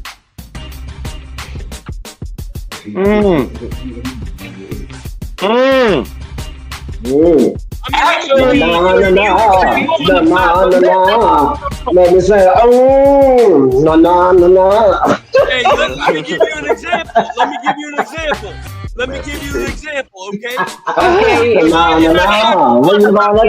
Let me give you an example, bro. Okay? Let me give you an example. I'm not arguing with you. I just want to have fun with you because you saying something that you know you Let wrong. me give you an example. If I got the ball on the block, let's say I'm on the right. Let's say I'm on the right post, okay? And I got the ball on the block. And let's say that a double team comes from the top of the key, like up toward the foul line. Double team's coming down. I might like fake pass toward the center, but then roll and then spin baseline. So what you do is you get to the cutter that's going to the basket. You keep on There you go. Man. That's simple. That's fundamentals right there. You shoot the ball, you get the ball to the open man. Listen. I might fake a pass toward the center, but then spin baseline away from the double team. Can you shoot Can you shoot a mid range? I might spin baseline and dunk on that motherfucker. Okay, now that ain't what I asked you. I said, can you hit a mid range? Dude, I follow the Joker's move. Otherwise, you got a guard cutting behind you that you need to dump the pass off to. Layup. I got a smooth all the way jumper. Okay, then. We'll hit that fall away spot. And then you hit the lane. I got a question though. What if the person who was guarding you decides to cut off the baseline and the one who comes to double? Man, but never mind. You go here another excuse. Hold on. What's the question? Okay, so the person who was originally guarding you, right? Let's say they cut off the baseline, and the person who was Then I'm coming going to to pass the double. ball out. I'm going to pass the ball All out. right, cool. I'm just asking. Cool. Just trying to see Yeah, where I'll pass the ball out. Yeah. Because you know that. Well, you don't have to worry about that. Always be there, obviously. You can probably. Right. But listen, the point TC, you an instigator. Hey, but listen, I'll tell you my overall point, okay? What happened in the last 10 years is that the analytic stat nerds in the front office found out that 3 points is worth 150% of 2 points. It's literally worth 150% of 2 points. Okay? So if 2 points is 100%, 3 is 150%. That's a big difference. Hey, hold on, House. You just reinforced that because we've been saying that, and then you just came in with that bullshit ass story. Listen, let me explain this. Okay? Let me explain this. Okay? The point I'm I'm trying gonna to call make, you out. I'm just go ahead and do what you do. the But point I'm if you trying to make, if you say foul, I'm gonna call it. listen, the point I'm trying to make to you is that if we were going to distribute the points in a more fair manner, Mm-hmm. a 3-pointer would not be worth 3 and a 2 would not be worth 2 because there's too big of a gap there. Okay? If we were going to distribute the points fairly, and this will never happen, but if we were going to do it fairly, we would do something like a 3-pointer is worth, let's say, 5, and a 2-pointer is worth 3. So that they're a little bit closer. That makes absolutely positively no sense. What the fuck did you just say? Look here. Let me put it in a different way. Let me rephrase. Okay. All right. Now, in order to score 100 points off just 2s, you need to make 50 shots. Mm-hmm. In order to make 100 Gotcha. points off just 3s, you only need to hit 33 of them. 30 shot, 33, yeah. 33, okay? That's a huge gap in the value of that worth. Oh, okay, House. Hold on. Well, let me say something. When was that plausible? When all, let's go from 80 to 90, that was plausible. You know why that didn't work? Because they didn't allow 3-point shots. No, what I'm trying to tell you is, Well, if I hold up, I'll let you talk. If I orchestrated that you can shoot 3s at a 50 clip and you still can't get it done, then it probably means people being able to body check and getting up on them dudes. If that was a viable answer, that would have worked back in the 90s. no, let me explain why. There's 2 reasons, okay? There's 2 reasons. One has to do with the beauty of the game, and then the second has to do with the... Did you just say beauty of the game? I did. Let me, hold on, I will explain my Okay, point. go ahead, my fault. The second reason has to do with the realization of knowledge. Okay? So let me go one by one, okay? First of all, I'll do the realization of knowledge first, okay? Let me be clear about this. It's not that people weren't as good at shooting 3s back in the day, because let's put it this way. Back in the 80s, Larry Bird shot 40% from 3. The problem is he only shot 2 to 3 threes a game. Okay? And but why is that? I'm about to tell you. I just gave you the 2 reasons. One is the knowledge, the realization of the knowledge about statistics, and number 2 is the beauty of the game. Okay? So number 1 is that back in those eras, you got to understand that the front offices about how they played the game, okay? Like, the game was about big men and centers most of the time, and it was about getting the ball down low and in the post, and there was never an understanding about how to leverage 3-pointers until the analytical era, until the analytics stat nerds came in and actually showed everybody that you could just win in the NBA with just 3s, with just 3-pointers. Okay. Okay. Hold on. Let me finish. I gotta land the plane, bro. I gotta land the plane, bro, because we have seen also a parallel understanding of knowledge about statistics in other sports too. So let me give you an analogy, okay? So basketball, in the last 10 years, the stat nerds have taken over the front offices where they have understood that the gap in the value of a three-pointer is worth way more than a two-pointer, to the point where they're overloading the whole game plan off three-pointers. Now, let me explain an analogy, okay? In the game of baseball, the stat nerds in baseball figured out, okay, a couple things. By the way, I'm sure you watched the movie Moneyball, right? That movie. Yeah, of course. Yeah, that movie Moneyball is about the same thing I'm talking about, the stat nerds. The stat nerds took over the front offices, and they found out in baseball that that walks are worth just as much of a base hit, so they emphasize walks more, and they emphasize home runs more. So now guys are just trying to hit the ball out the park, because a home run is worth a lot more than trying to move guys around the bases with base hits, singles, and doubles and that. So home runs have been emphasized now in the game of baseball, which creates more strikeouts.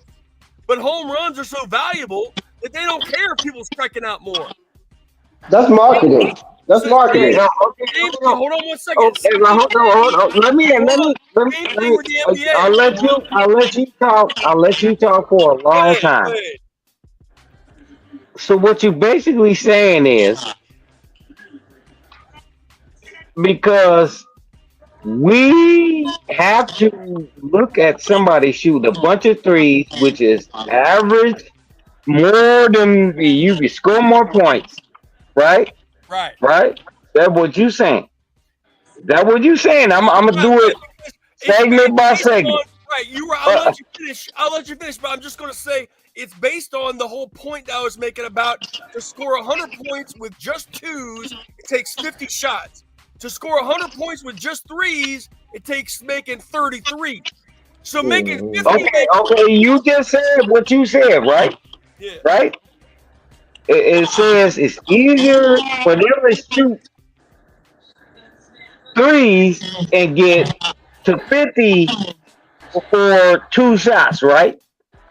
Right? Let's just go with what I said before. To get 100 points with just threes, you gotta make. That's not what I just asked you.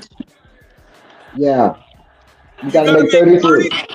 I just asked you, didn't you just say it's easier to get to 50 by taking 3 points? No, let's talk about 100 points. It's easier to get to 100 points with 3-pointers than it is the 2-pointers. Okay, that's what you just said, right? Right. Is that what you just said? That's correct. Yes. All right. Okay. Was easier to get to stopping somebody from shooting that many shots to get to 50 points. That's not it's true. More easier. What's the hardest shot you gotta hit on the court? You tell me. A 3-pointer. Yeah, but you only got to make 33 of them instead of making 52s. If you don't get a chance to, then you ain't even got an argument.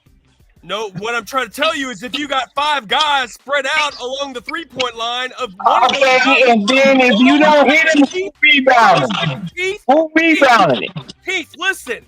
If you got 5 guys spread out along the 3-point line, eventually and they can't hit, who rebounding it? You ain't listening. No, he said who's rebounding? Who's rebounding if you got 5 guys spread out? You got who's rebounding? What I'm trying to tell you is the nature of the game right now is you got 3-pointers and layups. That's it. It's just 3-pointers and layups and dunks. Well, layup and a dunk is the same thing. So that's what the game is. It's 3-pointers and layups because the stat nerds have demanded that. And that's what wins games now. They've figured out. Are you with the stat nerds or are you talking basketball content? Listen, I don't like this era. I don't like the modern era. Okay, you damn share open on it. I don't like the modern. Listen, I do not like the modern era. I'm just explaining it. I know this shit. So the numbers are saying that they're shooting at least 73 pointers per game. At least 70. Yeah, I guess that's it. I'm gonna win if I shoot 70. I don't care if I hit or not. That's I'm what the just gonna numbers are keep saying shooting. last night. They shoot an average of 70 per game. So, Yeah.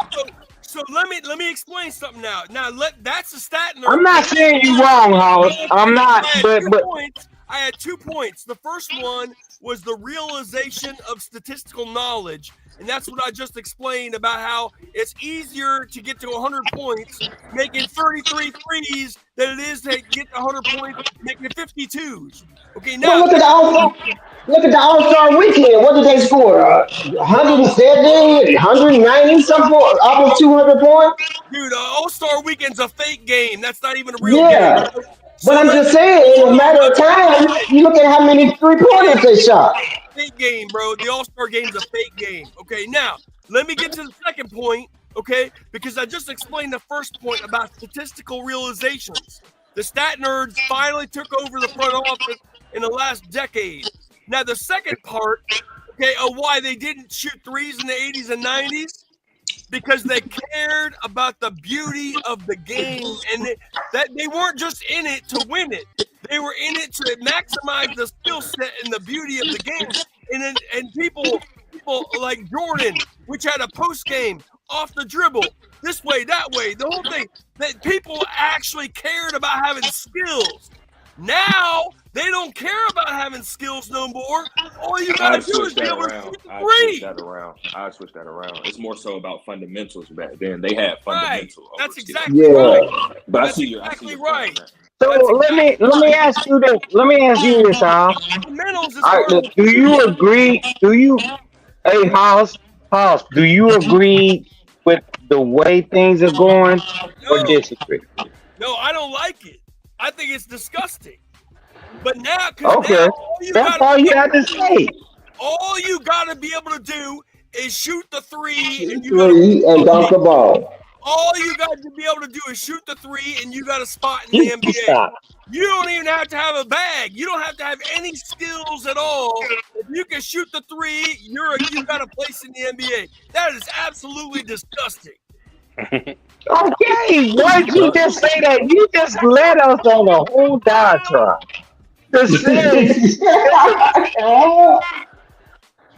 Yeah, you don't agree with it. You could have said I don't agree with it, and we would have moved on.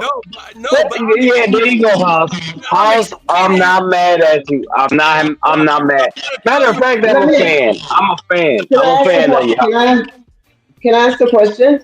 How can a person average 0.7 points? What's that? How? Okay, if they're not messing with the points, I thought 1 was a point, right? 1.0, that's the point, okay? Right? Okay. Mm-hmm.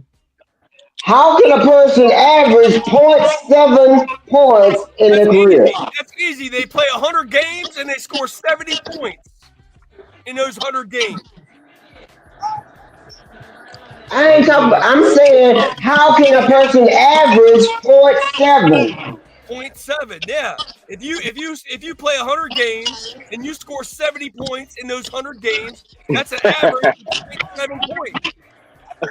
You got some players ain't well, I'll tell you what. I'll tell you what, House. I'll tell you what. I'm gonna ask you a question. Can I ask you a question, House? That's the wrong answer. That's the wrong answer.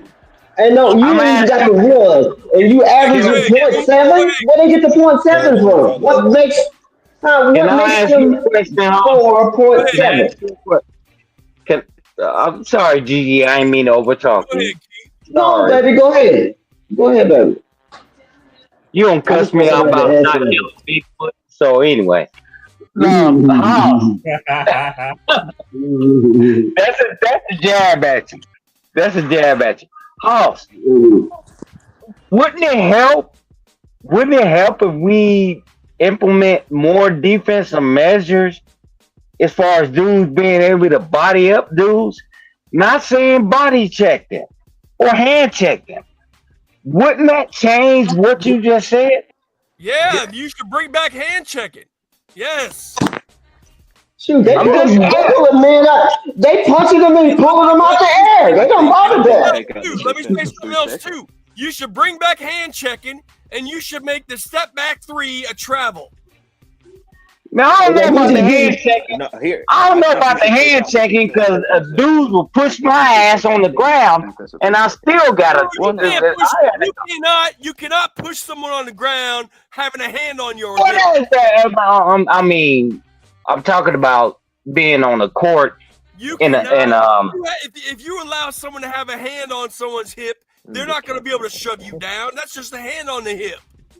Well, they got more people getting hurt now without the hand checking. When I dip, they getting hurt. Hey, he got it. When I dip, you dip, we dip. Yeah. Well, you got to be able to take that. I get it, but I ain't trying to get mugged either. Now, if they were able to get to a certain extent where they said, you know, this right here, you can't be doing. And I think they had that in the 90s, and they should have kept it. That's my. Okay, I got 4 rule changes. You want to hear them? Go ahead, man. I want to hear changes to bring the beauty back to basketball. The beauty, yeah, the beauty, like Hakeem Olajuwon, Michael Jordan, Kobe Bryant. He told me when he said Hakeem Olajuwon, so I gotta listen to him now. What you got, y'all? The masters of the skills. I'm talking about the masters of the skills of basketball. That's the beauty of the game. Like T. Price said, the fundamentals. That's where the beauty comes from. Yeah. The fundamentals. Okay. But now all you got is 3-point shot jackers. It's disgusting. So let me explain that. It's scripted, man. So I got it's 4 rule changes. I got 4 rule changes to bring the okay. Number one, bring back hand checking. Stop, Gigi. Bring back hand checking. That's number 1. Number two, the step back 3 is a traveling violation. I agree with that. He's exactly right. That is a damn travesty. I've never seen that in the old school days. Stupid ass step back 3. That's a damn travel. I agree with him on that. Okay, that's a traveling violation. That's the stupid ass step back 3. That's stupid ass bitch ass play. Okay. Whoa. Number three. Push the line back from 23 feet 9 inches to at least 24 feet. I would say maybe 25 feet. Push the line back to 25 feet. So that'll mean the percentages will go down a little bit, and that'll make people less likely to shoot threes. And then number 4, there's no corner 3. In other words, I agree with that totally, because that's the easiest one to make. When you have the 3-point line, like the arc literally just goes out of bounds. Okay? When the arc goes out of bounds, that's the end of the 3-point line. You can't shoot a corner 3. Yeah, I agree with that. They need to take that away. That need to be cut off at the free throw line, in my opinion. You just have the arc. And then whenever the arc goes out of bounds, it goes out of bounds. You don't shorten the line on the baseline. I agree with that. Those 4 rules, you will eliminate the 3-pointer as a major part of the game, and then we'll get back to real basketball. Yeah, I can't really argue with you, Hall. I'm just saying, certain things you said I don't believe, but you're right about that. Man. No, go ahead, iHoop Galaxy. What do you think? The second one, I have a disagreement with. The other ones I could probably get with. Boy, you like the step back 3? It's more so you're diminishing how you can't be as creative is what you're saying with the basketball. Like it forces what I'm saying is the step back 3. It allows the player to get separation. It allows the player to get separation and basically be a one-man show when that has never been acceptable until like 2015. James Harden James Harden started doing that shot around 2015. James Harden invented the step back three by figuring out that it doesn't violate the traveling rules, where now what you could do is you could just sit there and dribble, and then step back three. Well, if we being honest, It used to be like that, homie. It didn't used to be. That's not real basketball, bro. It never used to be like that, homie. Hear me out. Go ahead. The other day, I'm not, if I'm not mistaken, I just heard Paul Pierce said himself he was the pioneer of the step back. So that No, goes he back was a not. decade That's a or two. bitch ass liar. But at the same Oh, time, Lord. I say that James Not the Harden truth. invented- Not the truth. Don't call him a liar. He's the truth. But he ain't the truth. He's a lie. No, but hear He's me a out. lie. To say James Harden didn't create, to say that James Harden created the step back, that's just not true. When we've seen people before, Yes, use it the step back. is. He didn't. Create Name one person He didn't create name one it. person in history that used to do that. I'm talking about a consummate scorer. I'm talking about hold up. Name somebody from the 70s to the 80s that did that. Well, you Nobody. honestly really couldn't though, because the rules were different. It's No, different. the It's a rules different were era. not different. The rules are what they are now. The rules No, were they not were not. different. The- They the- figured the out, rules okay, in today's you know, game are listen, more you know how when offensive you're going in for a layup and you take the dribble and then you go left, right, layup, okay, that's basically what the step back three is, just like with the layup. They figured out that you can go left, right. You be all right, baby. So, Man, do why you y'all know? think it's shown as Yeah, I'm gonna ask your boy. You're Just arguing jumped about on the here. step back being I'm gonna ask you. I'm gonna ask you. now. What is the definition of a travel? Well, okay, let me explain this to you. Okay. Well, no, I'm talking to old boy. I'm talking to old boy, not you, House. Not you, House. Hold on. I'm asking. Hold on. I'm asking him. Let me answer. I'm the asking him. Let me I'm answer asking the him. Hold on, House. the question, bro. You can answer it after he does, please. Okay, go ahead. All right, what? What is the definition of a travel? I got the answer, but go ahead. Let him Yeah, answer. talk to you, House.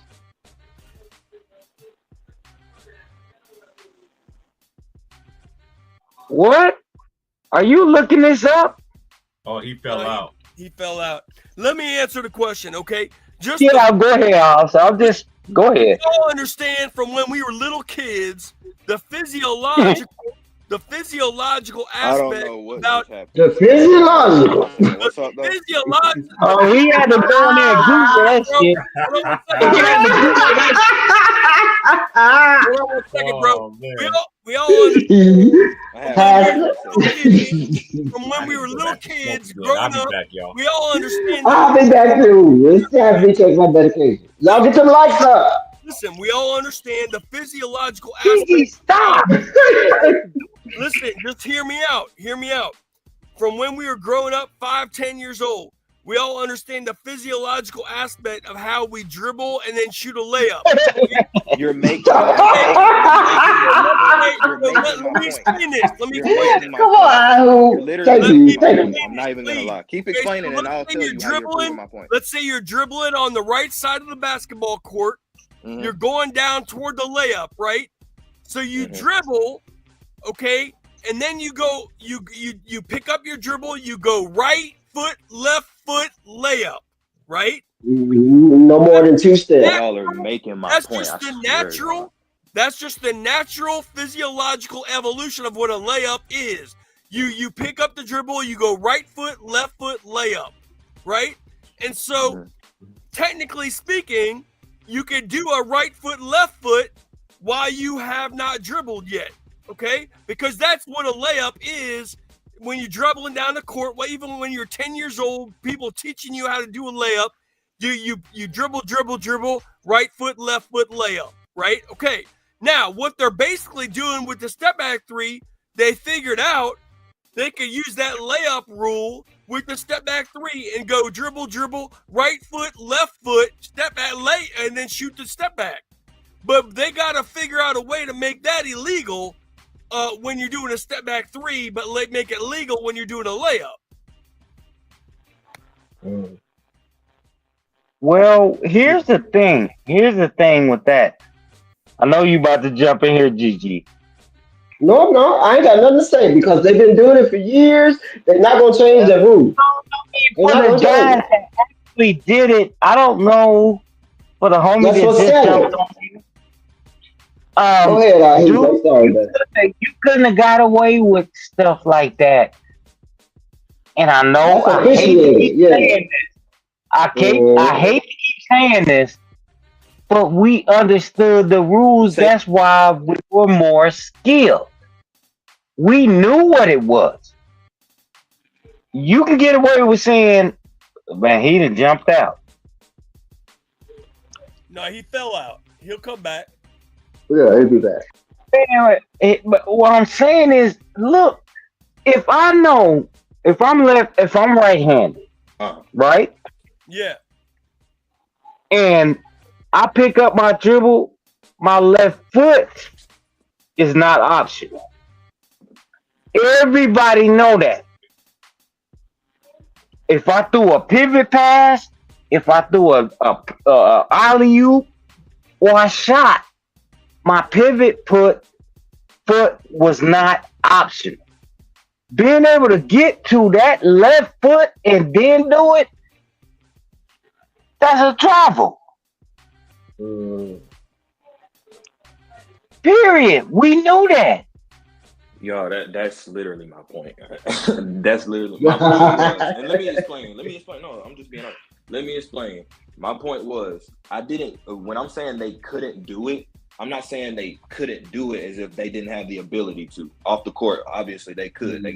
They had the ability to dribble, whatever, blah blah blah. My point was the game was different in that time. What we're talking about, you couldn't palm the ball. It was a different way that you palm the ball or dribbled the ball. It's certain aspects of the game that just changed over time. That's all I was just explaining. But to say that they were allowed to do that, y'all, the skill, we're literally talking about it right now. The skill level is shown as high as it is today because they let you do that in today's game.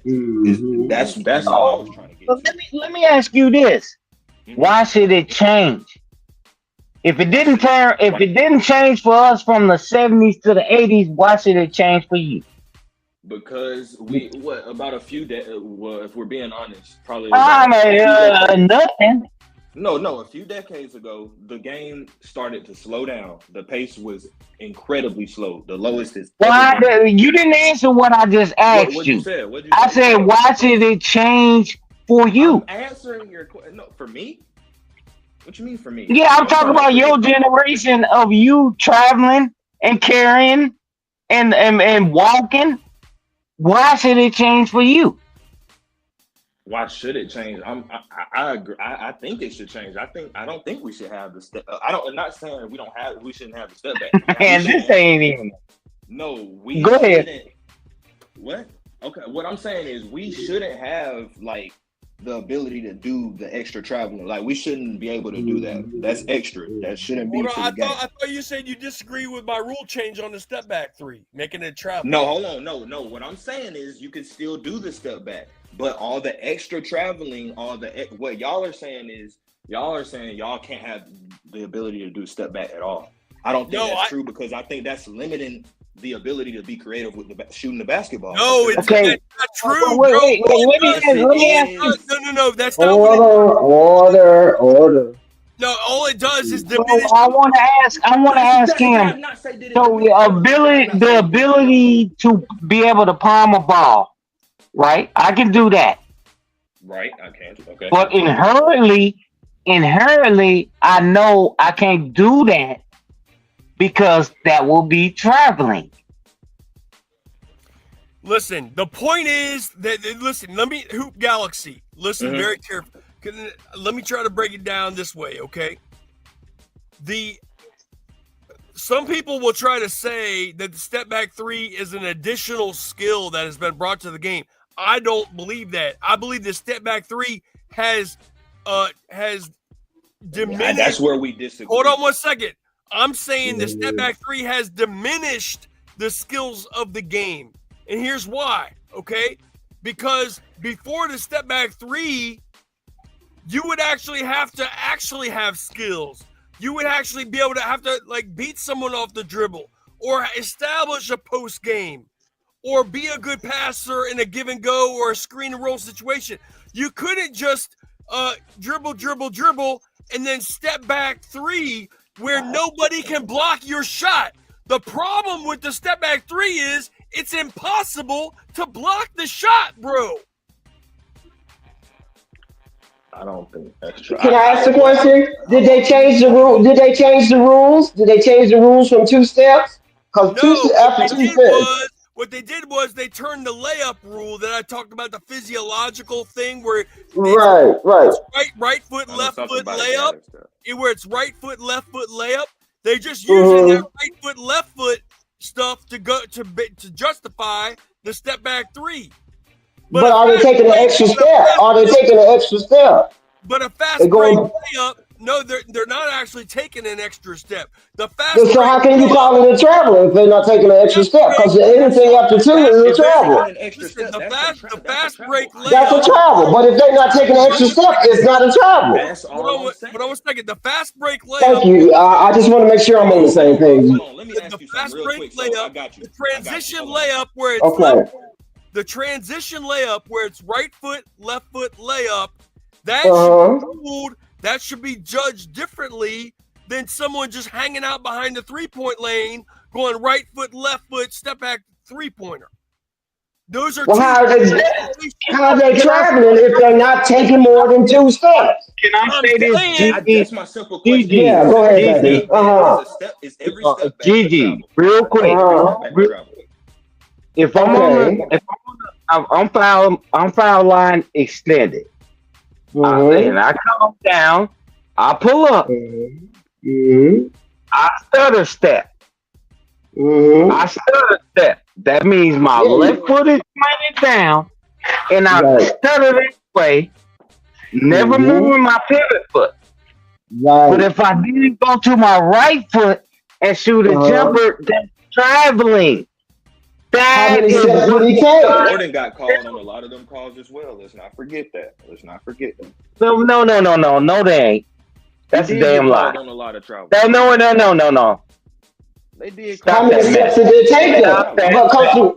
Because the rule said you can only take 2 steps after your dribble is picked up, right? If you got ripped and you pick the ball up again, you only got 2 Yeah. steps. Yes. Them dudes are actually then drop the ball, dribble again, and lay it up. That's a double dribble and a travel then if you're doing that. That's bullshit. If anybody that ever played back in the day know, they be like, hey, no. You ain't doing that. Them dudes Did do they not tell- understand that. They don't understand that. I just wanted to see if the rule had changed, because my understanding was Because 2 what steps y'all after are the pick saying, dribble. those are Mhm. obvious travels, and I agree that should be Right. taken out of the game. But what I was trying to say to Hoss What is you every just step saying, back is a homie? travel. What you just saying is justifying them doing the same damn thing on a step back 3. Explain that, because Because you cannot have travel. you listen. What is a jump shot? You shooting the ball or jumping. Yeah. Then you take a bounce back after And you're faking. What are you doing? You're shooting. Wait, no, hold up, man. You ain't let me. You asked me a question. I'm trying to answer it. Take a seat. Mhm. You cannot do that and then shoot a 3. You shoot it straight up. That doesn't. If I shoot, okay. Look. Hear me out. If I take a dribble, If you pump fake, you forgetting that part of it. If you run off a pick, pump fake, and then dribble. So what's a hop step in your opinion? What do you think is a hop step? What do you think? The hop step is you shooting. Hop step is you shooting at the basket. But wait. No. Picking and choosing. No. Now you're saying I mean, you gonna keep talking, but go No, ahead. I'm letting you talk. Go ahead. But you're picking and choosing. But keep You going. do not be able to manipulate the ball to a jump shot, and you done double skipped. That is what I'm saying. agree with that. I agree with that, dude. I'm trying to hear me out. He agrees with you, Mr. Key. I agree with the nonsense traveling. Like, dude, I agree with Mhm. that. I don't think every step back is a travel. Is my point. That's all I'm trying to get to. Some of these travels in today's game are insane, and they should be definitely called for travels. I think that's what House was trying to tell you. You But cannot. see, he said a step back to get removed from the game. I don't. If you, man, if you limited. take 2 steps, if you dribble, take 2 steps, and then try to get you traveling. Let me Say that just Y'all again. get those lights up. Y'all get the lights up. Hey, let me just say it this way, okay? The standard for a travel should be different when you're judging 2 things, okay? A fast break, like a fast break layup when you're taking those big steps. That's Yeah. one thing. When you're just dribbling behind the 3-point line and then you go dribble, step 1-2 step back, that should be judged differently. But see, Yes. that's why I Yes. disagree because He's right. limiting He's creation right. off of shooting the basketball. I like that's why I disagree with taking the step back out in whole. That's why I disagree. No, but the step back 3 has poisoned the game. Poison. Can I say this? Can I say this real quick? Let me explain Can I say this real quick? I do agree with You that. can't block the shot. Nobody can uh, block. Nobody can block the shot or contest the shot, and it leads to 3-point shot jacking with no skills otherwise. Can I say this real quick, Al? In your favorite house, why do you think they call people spot up shooters? Go ahead. Need an answer? What, you talking to me? Yeah, I'm talking to you. Oh. Why do you think they call them the John Paxsons, the Steve Kerrs, Keep going. the Chris Mullins, Keep going. the Reggie Millers? Keep going. Why do you think they call them How spot many up shooters? number one options on a championship team? Because they were Why do you think they hit? Those guys are wide open. Those guys are wide open. Those guys are wide open. Did they? Okay, let's get to this point. Did they ever dribble off that? You thought you hit a lick, you didn't. What do you mean? What are you saying? Well, I said, how many of them took the dribble off and shoot? How many? That wasn't their game though. Chris Mullin. Okay, then, but did they hit it? Well, no, nigga.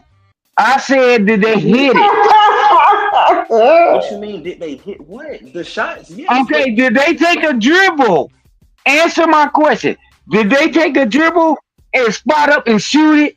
That's called a spot up shooter. Okay. That's not called a step back dribble 3-pointer. Because there you go. And you just told on yourself. How? Explain. You're not going anywhere. I just told you the man shot the ball and he meant to dribble the ball. Were they number 1 or number 2s on a championship contender? I don't give a damn if they was number 25. Did they hit it? Did they hit it? Did they hit it? That's my point. Tell me where they hit it or not. You're talking about spot up shooters. Did they hit it? Ray Allen. And we're talking about earlier. No, you moving the stadium, fool. You trying to move the stadium. We just said if they didn't dribble the ball and hit the shot, then they not step back shooters. Y'all still on this step back stuff, man? I've been gone. They still on the step back stuff. I can't even we can't even have another conversation about them now. They still talking about the step back shot. Hey, I just got a question for everybody. Ain't nobody coming to see you, Otis. We're gonna change it up here. Who's y'all surprising teams this year, and who's y'all MVP runners for this year? Hey, TP, can I say one thing real quick before that question? Go ahead, bud. Because on the topic of this era, okay, I just got one more thing to say that's relevant, Oh, which is I think we all know that LeBron's a billionaire, right? I think that Allegedly. after he retires, we are going to find out some information that LeBron has developed. He's been exploiting some new gene therapy technology about like oh, shucks. like cellular regeneration and stuff like that, because you ain't gonna like you gotta understand, like the human body doesn't just do this. Okay, Father Time is undefeated. Sugar Ray Leonard retired at 32 because he felt that was old. Okay, now he didn't come back. He didn't come back and fight a few more fights after that, but he retired at 32 because he felt like he was spent. He was old. The human body does not just do this. You know, this is there's these new drugs that LeBron has been experimenting with. Allegedly, we ain't saying that. Don't y'all give us no copyright over here in this that house. have been classified, but since he's a billionaire, he can get these drugs and keep it secret.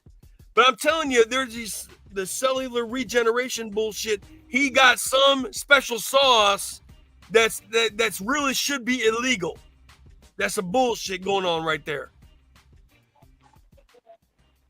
That's all I got to say. Fasting. It should be Okay, illegal. let's move on. All right, he said he had that. So what? Who's everybody's surprise teams this year? And who y'all think is going to continue to keep this stuff going? Because team I'm disappointed in is the Pelicans again. Oh wow! I'm very They disappointed. trash. They trash. They lost to some teams that didn't even have their best player, and I don't know what's going on with them. I do like Boston. I do like Boston. He's going to develop to, and then they still got Herb Jones, because I only seen him play one time. Let me check. They He lost injured to the right Warriors, now, I and the think. Warriors didn't even have. He's on the injury list. You know who's a sleeper? I kind of like the Houston Rockets. Now I might be biased because I like Greenleaf. I like Greenleaf. I might be biased, but Houston Rockets might be a sleeper. They're very deep. What you mean, like a playoff, play-in? I just think they could make a top 4 seed if everything goes right. Salute. Top 4 seed. Salute. I think they can make it in the top 6. Okay. I think they could be they do have the potential to be a top 6 seed. I do believe that, because we already know teams every year. You always got 2 teams that fall off on the wayside. So do they got a great chance? Yes, but that's just yet to be determined. I do like how they playing right now. I like how Cleveland's playing right now. I like how Orlando was playing, even though they still lost Paolo. But once they get Paolo back, I think they're gonna get right back to where they was beginning of the season. The Warriors surprised me this year too. I ain't gonna lie, the Warriors. I was wrong, but the Warriors have been rolling. T-Price, let me ask you this question real quick though. Do you think, in terms of like the beauty of the game, do you think it's attractive basketball, this new era where it's just 3 points and layups? No, this is what they wanted it to be. They said they wanted to change the audience. They said they wanted. I'm just going by what the commissioner said. They said they want to see more scoring.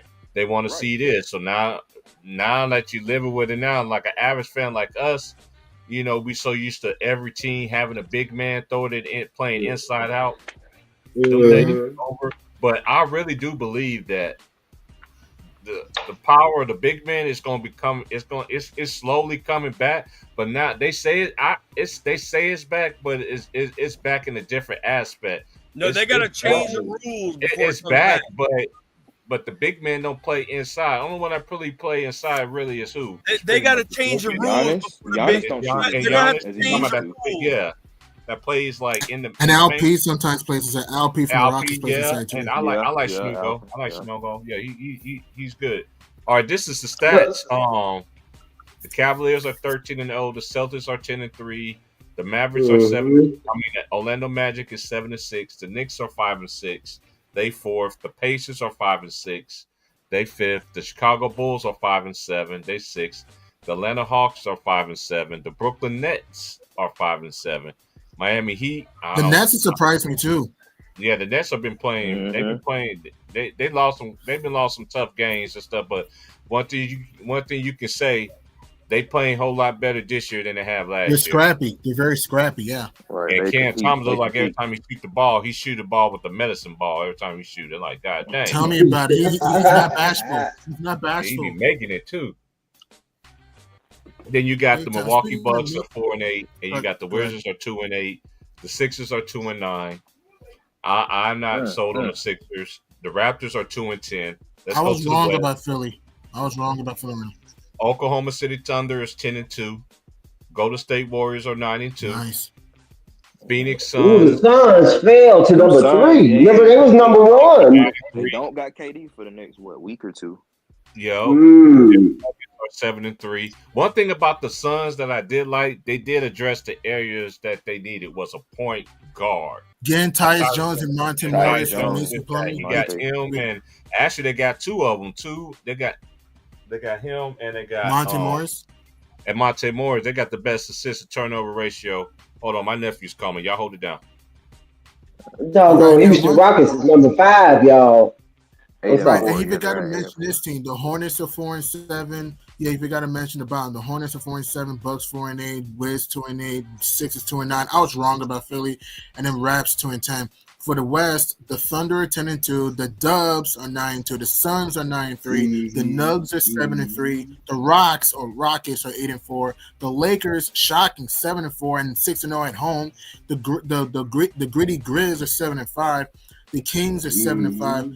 The Clips, Spurs, and the T-Wolves are deadlocked, even Steven at 66. The Mavs have been miserable, 5-6. The Blazers are 5-8. The Pels, who are just been hitting with the injury bug, just going to the hospital at this point, 3-9. And the Jazz are 2-8.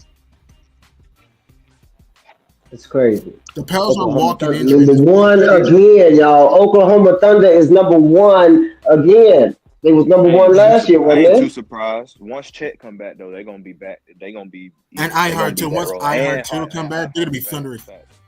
Mhm. They're gonna be dangerous. They're gonna be. They're gonna be dangerous. They're gonna be dangerous. A team to definitely look out for. And they're not the kind of team, well, at least last year, they didn't fall More off too experience, bad more last year. experience. Yeah. They went through They were that. still lot, consistent. Yeah, they Ooh. were steady like a rock. The Thunder last year, they were steady like a rock last year. Yeah, Mhm. 57 wins. Who's being What y'all think about what's this? What y'all think about what happened to Giannis? Remember that Stewart? He body bagged the Pistons, bro. He body bagged and made the Pistons body bagged them. And also Ronald Holland, the guy who bricked the 2 freebies, man, he's kicking himself right now, man. By clunking those 2 free throws, ouch. And then the Greek Freak just put saw on the wound. 59 burger, sheesh. The Greek Gladiator went nuts. The Greek He Gladiator pulled that man out of the air. He, Quarter, yo.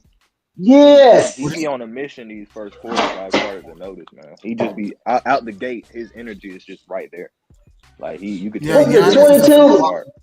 Yeah. Was it 22 points in 12 minutes or something like that? Yeah, it was. Who you talking about? Yep. Giannis. Something like that. Giannis in 12 minutes.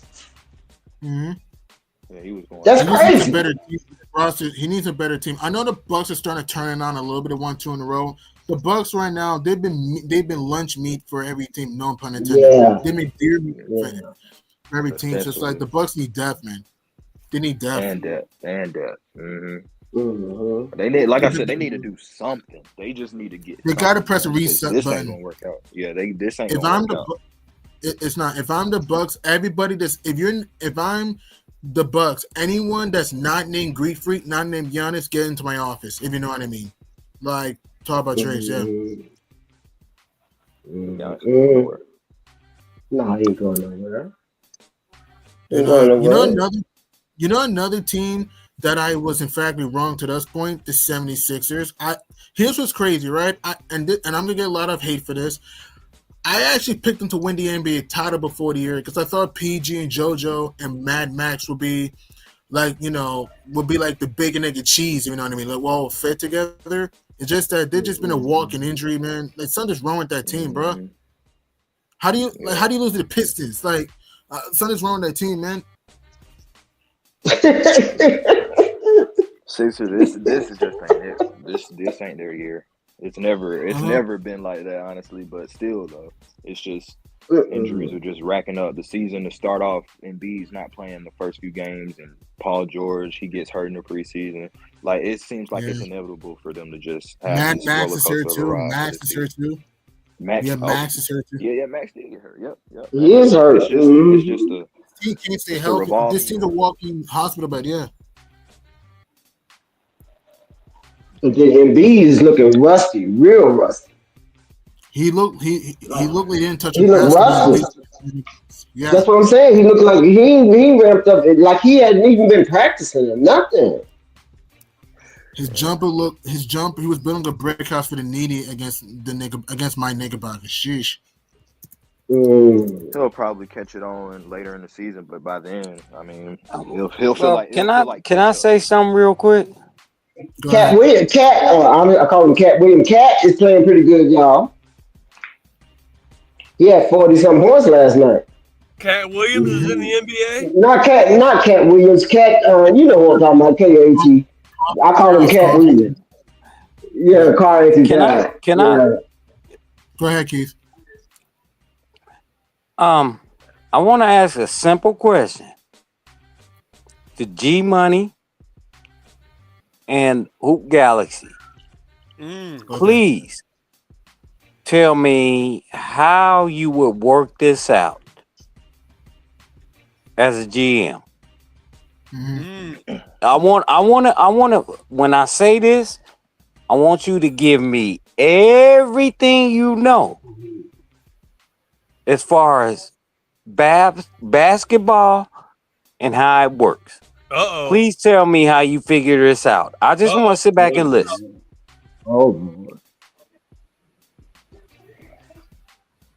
If I'm a GM, I'm trying to get players who fit into the system, though. It's not just a top-level player. I'm trying to get players that are willing to sacrifice to fit into the system, and also look at the contracts, too. You don't want to be in the second apron situation in which that you pretty much will only have to sign, vet minimum. So you want to try to be around the first apron just under that, though. Try and get players who are willing to sacrifice, are willing to pour their blood out for the city. That's exactly, and get the right coaching staff too. Another thing too, these GMs have to stop listening to the players, man. These GMs need to stop listening to the players and do the right thing. Like, be a GM. Like some of these GMs, like example, like this, like even though the Suns look great right now, the Brad Beal trade is not horrible right now. I still don't think Brad Beal is the elixir for, because I'm a Knicks and Suns fan. I don't think the Brad Beal trade is the elixir for my Suns. I personally would have kept CP3. James Jones should never have listened to KD. He should have just ignored him and just kept CP3. That's just me.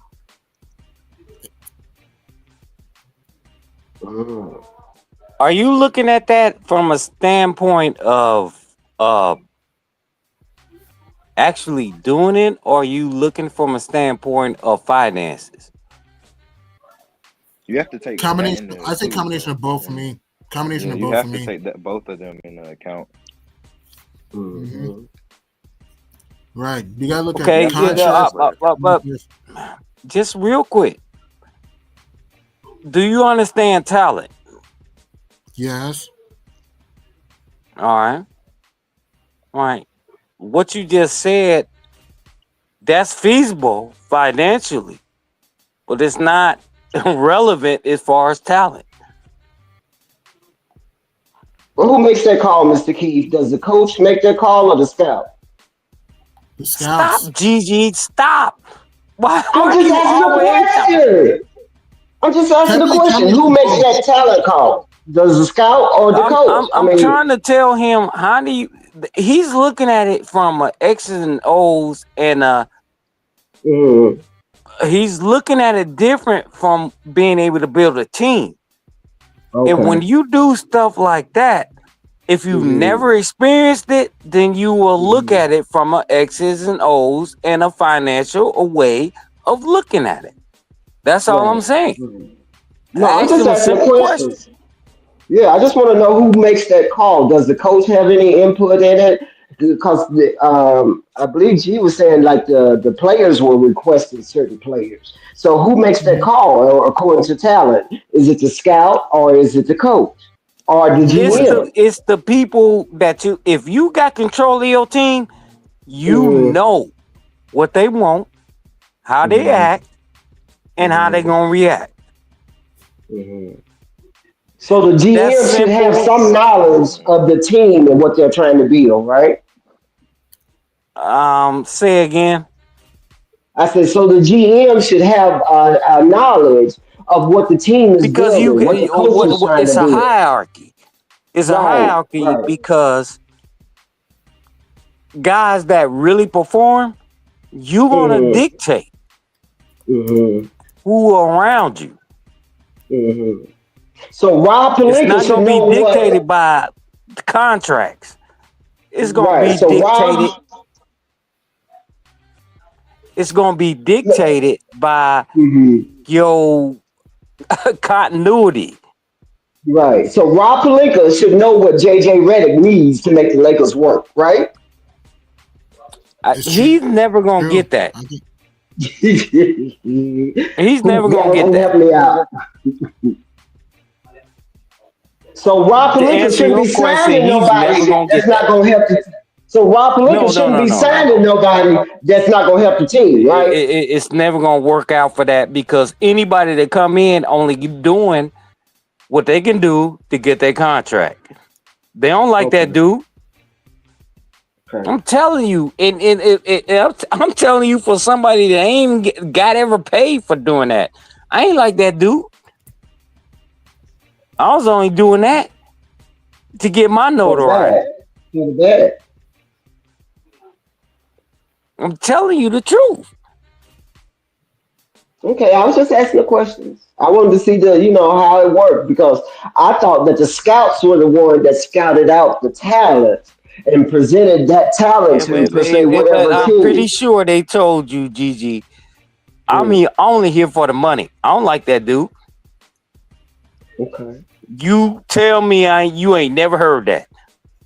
Oh yeah, I've heard that many times.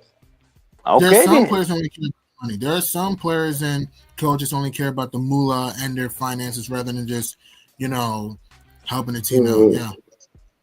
So why would a GM sign somebody that's not motivated to come and help my situation out? You know what I'm saying? Why I'm just gonna sign you because you're a good shooter, but you don't have the attitude of my team. You don't have the lifestyle or culture of my team. Why would they do that? Good point. Though. Why would you go in there and actually put on a jersey of somebody you don't like? It's because you getting in you getting paid to do it. That don't mean I don't know how to explain it to you. You don't have to explain it to me. I'm saying if you're really about that, every day you get up, you go at 4 o'clock in the morning, you doing it. Right. Look, to build your brand. I got the answer. There's a lot of people that wake up every morning, go to work, and hate their job. Hate their job. Yes, right. true. Money talks. True. Money talks, Yeah, it bro. does. Yeah, it does. He's right. As abrasive as what he said, he's telling you the truth. Money talks, Yeah. bro. Yeah, it does.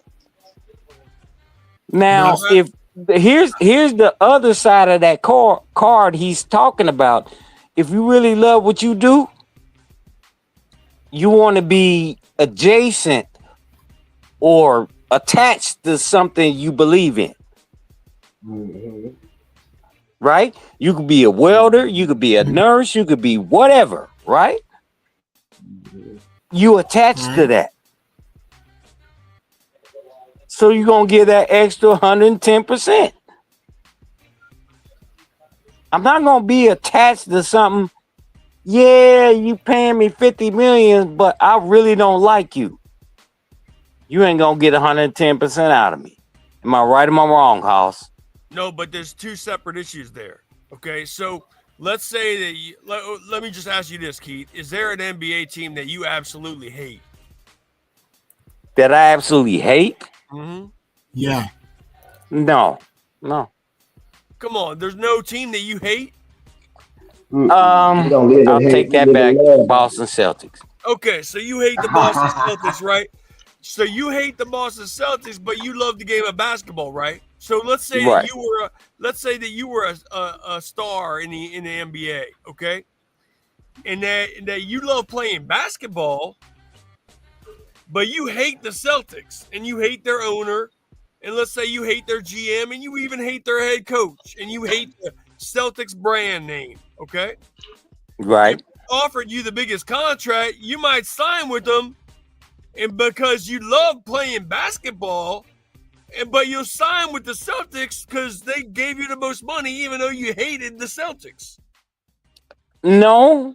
Yes. No. That's where I'm trying to make that distinction. No. I would take a contract from the Sixers, who I have no problems with. I would take it because I don't like them. You would not take a pay cut. You would not take a pay cut. That's a lie. Don't know what I'm telling you. Listen, I'm telling you. You asked me a question. I'm answering it honestly. No. Hey, Gigi. No, I wouldn't. Hey, Gigi, that's a damn lie. I don't know. No, House. That's me telling you to your face. I don't give a damn what you gave me. I'm telling you to your face. You ain't taking no pay cut because you hate the Celtics. Get the fuck out. I'm taking a pay cut because I can.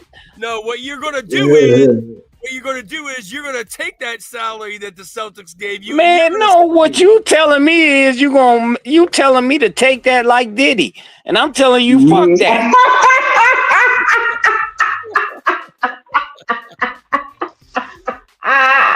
I don't give a damn. I can go out there. If I was that big of a prospect for the Celtics to come after me, somebody else will too. No, so fuck that and fuck what you talking about. No, the hypothetical question. The hypothetical my ass. I just told you. The hypothetical question was that the Celtics are paying you $20 million more than any other team. Well, hypothetically, might walk my ass over there and take $20 million less. There you go. You just heard it from the horse's mouth. You ain't taking less. That's a damn lie. Man, come on, House. Man, you ain't gonna come with that damn bait and switch shit. No, I'm not a catch and fish type dude. No, fuck that shit. Step and fetch it, okay? Let me ask you. Step and fetch it, whatever you want to call it. Let me ask you it this way. Okay, so, all right. So, hey, Gigi, we both know, Gigi, that welders make we both know that welders make a shitload of money, right? Yeah, they in their bag when they're welding. Welders make a good shitload of money, right? So Keith, they got tigers and lions and bears too. Right. So Keith, man, shut up, Gigi. Stop. I'm sorry, Hoss. I need an intervention. Shut up, Gigi. When you act like you was living down here in goddamn World Safari, I didn't say that. Wild kingdom around there. Shut up. Go ahead. Keith, you sure you don't live in sub-Saharan Africa? No, man. My hairline. My hairline says I don't do that. How about that one? All right, so Keith, I got a question for you. So how much you make a year? Man, Why I you ain't put asking that a personal online. question like this? He ain't finna say that online. I ain't saying that online. Okay, so No. let's He just get back. say, Okay? all right, I'm just going to throw out some random numbers. They might be high, they might be low, they might be whatever. I don't care what they are, but just to throw out some random numbers, okay? Let's say right now that you make it $50,000 a year, okay? Now, let's say that there's a business owner just a few blocks down the street that you hate their guts. You know, you hate this dude's guts. He has never been nice to you in your life. He goes out there and insults your wife every other day, and you hate this dude's guts. He's a business owner, and this dude just respects your welding expertise so much that he says, "Okay, you're making $50K now. I'm going to offer you $200,000 to work for me." Are you saying you're going to turn that down? You ain't turning that down. You are not turning that down. Let me make some. Hold up, Hoss. Let me make something clear.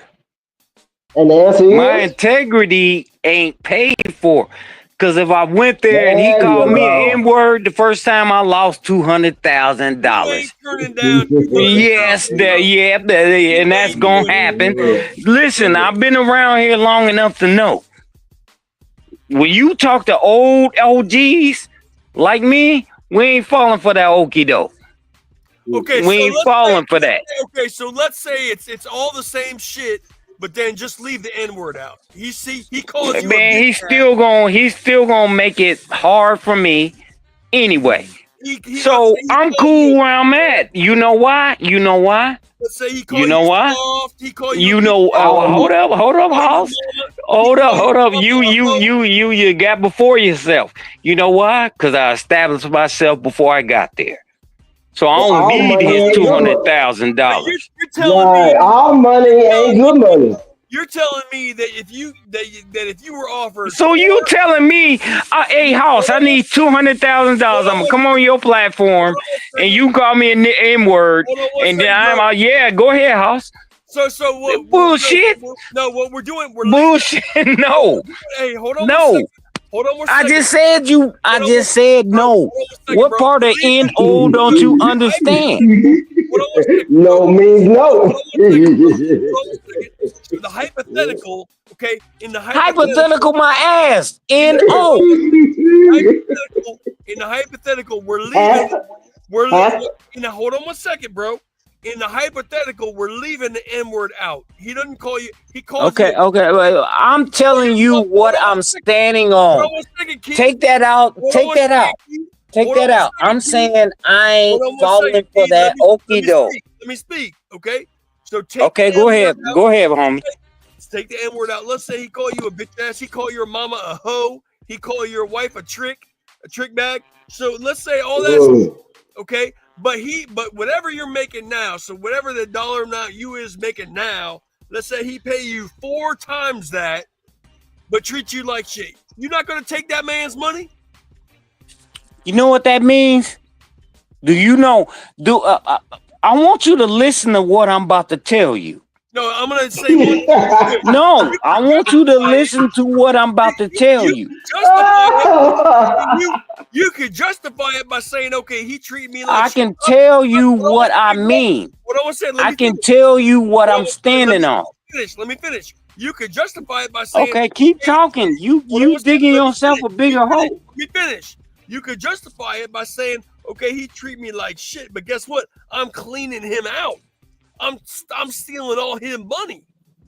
So you're doing. Man, do you think that give a damn?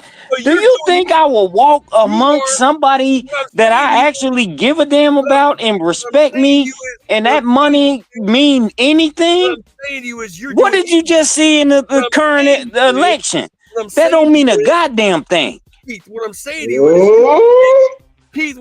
you is, you could say that you're doing him dirty by cleaning out his wallet. You know what? I can clean his wallet out by making my own amends. I don't need to do it the same way. What you just said is despicable, in the sense that I'm being deceitful by beating you on a fair playing field. Listen, I'm gonna tell you straight up. I don't care who it is. I'm not saying you wrong. I agree with what you're saying, but I don't get down like that. Okay, listen, I'm a lawyer, right? If I had a client that talked shit to me every day, called me the worst names in the world, but paid me 4 times my current salary, I'm signing up for that. I'm gonna take the abuse every day of the week. I'm gonna say I'm gonna rob your wallet all the way to the bank. And that shows your integrity. No, it does not. No, it does Hold on, not. we can sleep on the panel. Up here snoring. No, it does not. Because you know why? You know why? Because he's not doing that to my kids or my wife. He's doing that to me. I can take it. Sticks and stones don't break my bones, but I'm gonna clean his wallet out. Easy work. Easy work. Easy work.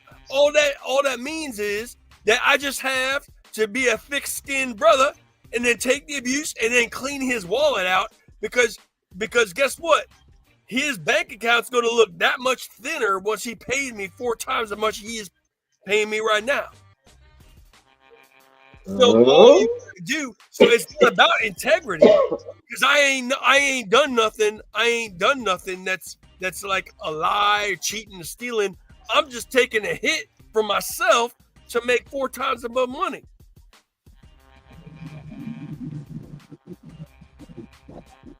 What do you say about that, Mr. Key? What do you say about that? Huh? It's just about a cost-benefit analysis. Mm-hmm. It's just, that's all it is, really, is cost-benefit analysis, and I'm just making the judgment. I'm benefiting a lot more than it's costing me. I let those words bounce right off me, bro. But I guess what? I'm benefiting all the way to the bank, my brother. Mm-hmm. So if you playing in the NBA, you taking that money from the Celtics, bro. I'm sorry, Keith. You are taking that money from the Boston Celtics. You're not gonna be like, oh, I don't like the Celtics. I'm gonna take less. Wait. I'm gonna cut you down. You just said all that. I'm standing on. I ain't killing no bears. I'm not killing Bigfoot. I'm standing on what I said. Period. I don't give a damn. And you do not put a dollar mark on your integrity. Dude, period. With the Celtics. If they give you more money, you are signing with the damn Celtics. Don't lie. If they gave me what I wanted, I say fuck you, and I'm glad I took the money not to. And then I'm gonna come back and beat your ass. Less. Yeah, I said it. Oh Lord, he said it with his chest. I'm not taking less money to go to the Sixers. Man, I ain't. Listen, I ain't the Negro for hire. Sorry, he died in the 70s. I'm that dude. All right, man. You take less money. I'm gonna sign with the Celtics, bro. I'm not mad at you. We having good banter. It's good. You feel the way you feel. I said the way I feel. It's good trash talk. You're right. It's not about anything other than, but you a damn lie. You think I'm gonna sell out like that? No, hell no. No. But when you I'll tell you what, I'll sell out. Do it, but when I'll sell out with my feet up in the air. When you see that new Lambo in your driveway, you signing that contract. Yeah, but contract my ass, and they be over there trying to tell me how to act. Fuck that. When you see that new, I'm telling you, you see that new 4-story mansion that just. Well, yeah, you will. I won't. Mm-hmm. You signing with the Celtics, bro. I'm sorry. I ain't signing with no goddamn. Fuck them and fuck what they talking about. Bro. I'm sorry, bro. No, you're not wrong for it. Look, like I said, it's really good banter, but I'm telling you the truth. Mm-hmm. Yeah, I ain't signing with them. Hey, GG, they ain't got no lions, tigers, and bears in Boston. Oh, what the fuck was that, man? What you gonna do, Mr. Key? You damn sure ain't got no lions, tigers, and bears in Ohio where I came from. Well, that's actually that ain't true because there is a lot of bears. I don't know about the tigers, but anyway, I'm standing on my square. Fuck that. I ain't doing that. I don't get mad. You can get mad at me all you want to. You want to sell out? That's your business. You just want to hang out with the animals in the panhandle. No, I want to hang out with the beaches and not give a fuck. Ooh. How about that one? Well, you see a lot of that going on nowadays. A lot of people, it's hard. I see the difference between the teams back in the day and the teams today because a lot of people just go to a team just for the bag, you know? I think that's what we were saying. I guess what, and I'm not going at Paul's. You got an ideology about what black people think. We totally different than the ones you seen talk about keep hope alive. Bro, we ain't them. I'm not even talking about black people. I'm talking about I'm talking about your ideology, and you just exposed it when you said what you said. I'm talking about any person. You said what you said when you said. I'm talking about any person is going to sign with the Boston Celtics if they give them more money. I don't care if you black, white, but basically you saying, hey, just come over here, nigga, and then you will. No. Yeah, you just pay you and shut up. Who you are? It don't matter if you black, white. No, but you just look at what you just said. You said you. Bro. Wait a minute, House. Wait a minute, House. Let me speak. They talking about money. It don't matter if you I'm a black, Celtic white, fan, yellow, so or what's up? Hold on 1 second, bro. It don't matter if you black, white, yellow, or purple. They talking about money, baby. If you get more money with the Celtics, you signing with the damn Celtics, even if you. No, that's the problem. This is where we disagree. This is where you disagree. I ain't built like that, and a whole lot of us are not built like that. I'm saying no. I don't give a damn if they gave me 300 million. I took 200 million for somebody else because I can't stand. You're gonna take $100 million haircut just to not play with the Celtics? Hey. So why do you hate us? You a LeBron fan or something? Who you talking to? No, you know LeBron fan. Who you talking to? The other dude, whoever talking, who don't like the Celtics. Oh, Keith. No, I'm saying he asked me a simple question that would I take $300 million to play for a team I don't care for? I said no. Who your team, Keith? I don't have a team. Why do you hate us if you don't have a team? I hate them because of the Lakers and back in the day. Oh. I would not be involved with somebody that call me an N-word. How do you know that? How do you know? Are you aware? Are you aware of what happened? Oh, hold on. Wait. I'm confused, bro. Wait, I know you are. Evidently, you are because do you know what happened? Do you wait? Do you know what happened to Bill Russell? What he's saying is he don't like the Celtics fan base. That has nothing to do with the fucking Celtic organization, bro. You going off of people. Every city got racist people. I'm in Cali. We got hella racist people. So hey, where your people from? Stop where making you from? It seem like where your people from? Boston, where your people? No. Where your people from? That got nothing to do with the team. No, where your people from? And don't tell me Detroit. Don't tell me Alabama. No. Oh, yeah, I'm pretty sure it's from the Caribbean. Oh, mic drop. Mic drop? Feel me? Yeah, you cut off. Don't come in here trying to. That's enough. You out of the conversation. On to the next one. Back to you, Haas. I'm saying it's about principle. Hey, look, I can understand both sides of that argument because what he's saying, what Keith is Well, saying no, is, no, no. We ain't even gone now because that dude ain't even been here. Let me speak. No, well, go ahead. Let me speak. I can Shut understand. that down real quick. Hold on. I can understand both sides of that argument because what Keith is. Can y'all hear me? Yeah, we can hear you. I have connection I can understand both sides of that argument because what Keith is saying is he don't like the Celtics fan base, but what T. Sweeney's saying is that he's saying that the fan base don't run the organization. No, it's not our fan base. It's certain people. It's racist people everywhere. That's the point I'm making. Right. It's not just fucking Massachusetts. You feel me? Because a lot of people don't know. I'm about to ask them a question. Who was the first team to hire a black coach and win a championship with them? Who was it?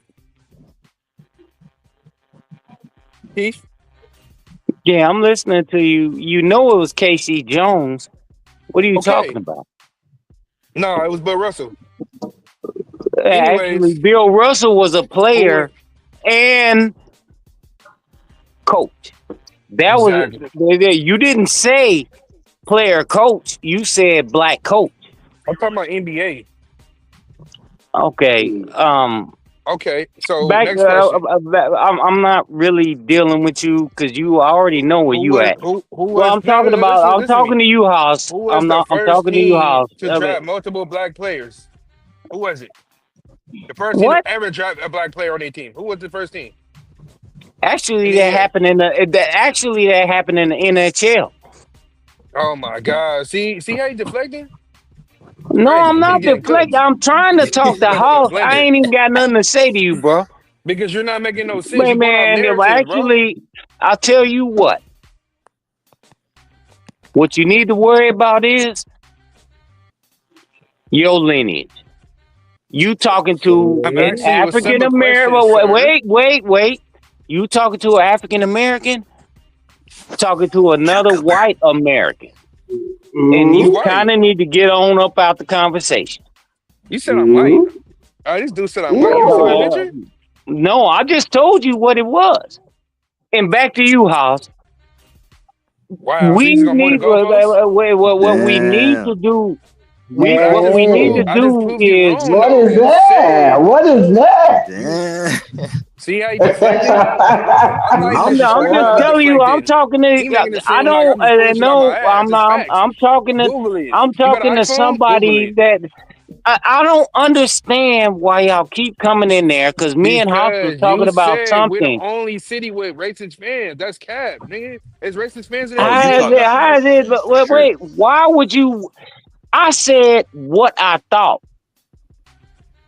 Period. Stand on it. Tell me what happened in 19. Wait. Okay, tell me what happened in 1985. I'm not denying it. That has nothing to do with the organization. Okay, then stop talking. I'm talking to House.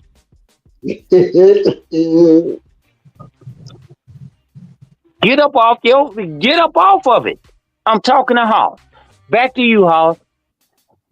Talk to me. I'm listening. I'm just saying you're not taking less money. It's fun to think. Do you believe that? Do you truly believe that? It's fun to think that you would when you ain't got the money sitting right in front of you, but when they put that bag of money. Oh, really? You want me to tell stories? You taking that bag? You want me to tell stories? You are taking that bag, my brother. You okay? You know I'm a welder, right? Mm-hmm. I'm also a licensed machinist. A licensed what? Machinist? Yes. Okay. In Dayton, Ohio, I walked in to sign up.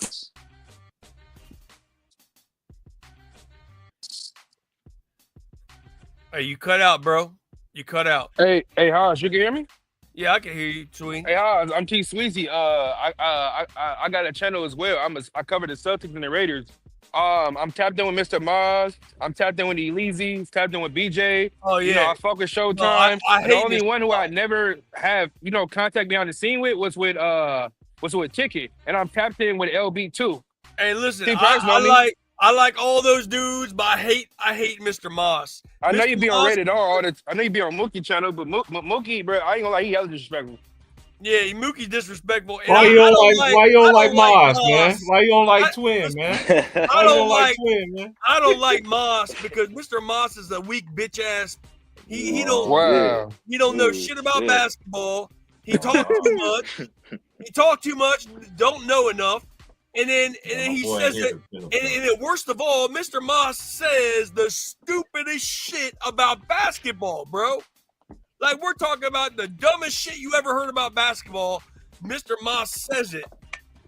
But people think that he said, but people think that sometimes his takes are okay because after the game, not before the game, but after the game, he can say that a guy that had 40 points and 15 rebounds, he can say, "Oh, he had a good game." Well, anybody can say that after the game.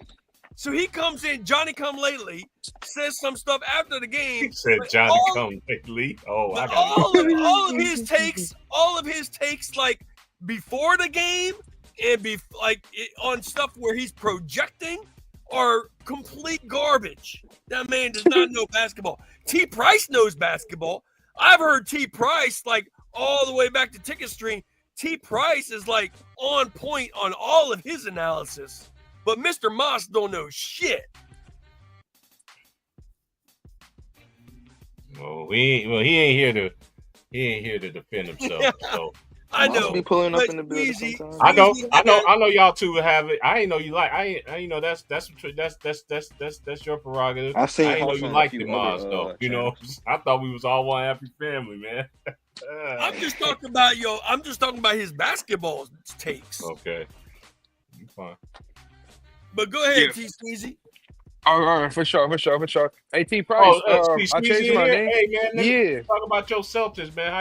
How you feeling, man? Oh, T. Price, I was trying to tell you, I changed my YouTube name. It was T. Sweezy at first, then I changed it to Just Win. But now, YNW Ludamari, that's me. I was trying to speak to you on Elise channel and Showtime. I think it was Ticket channel. I'm like, I was like, yo, T. Price, this T. Sweezy, this is my new name. Oh man, I changed my name as well on here. I want to change my name again, but I'm just gonna leave it as Old Head Podcast. But Old Head Podcast. But talk about your Celtics though, man. Like I really see why y'all need Porzingis. Mm-hmm. Yeah. But that's fact.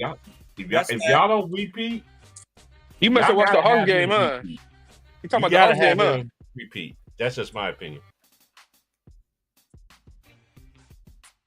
You seen the Hawks game or something, T. Price? Or you talking about the next game? I haven't watched that one Boston game this year.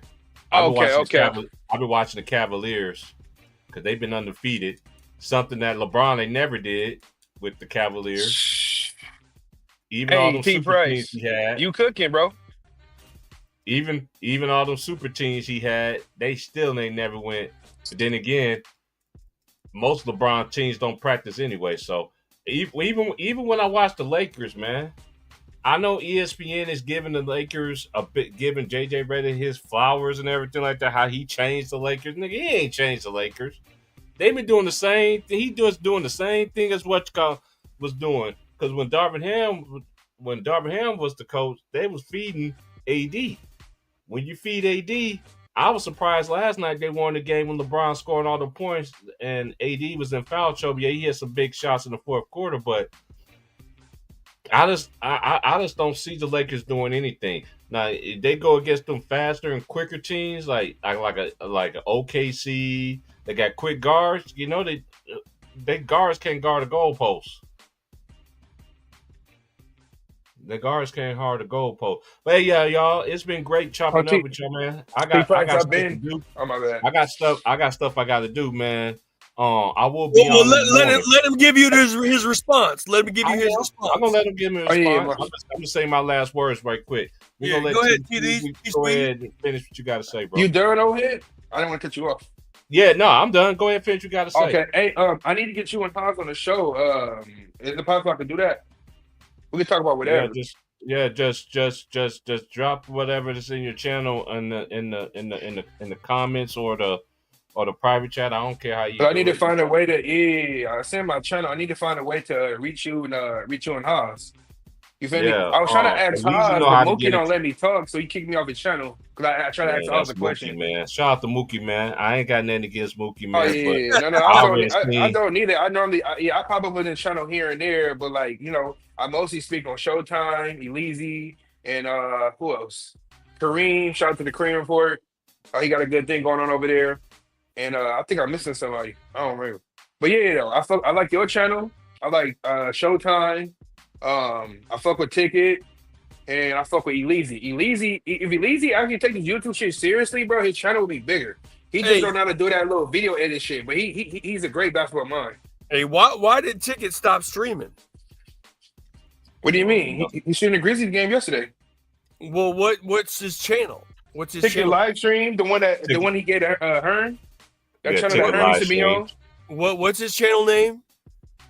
Ticket TV live stream. That's like his fourth channel, the one that he gave to Hearn. Oh, it's just like Hearn don't be on there no more. He got another channel, Ticket TV live stream. Yeah. Oh, I didn't know that. Okay.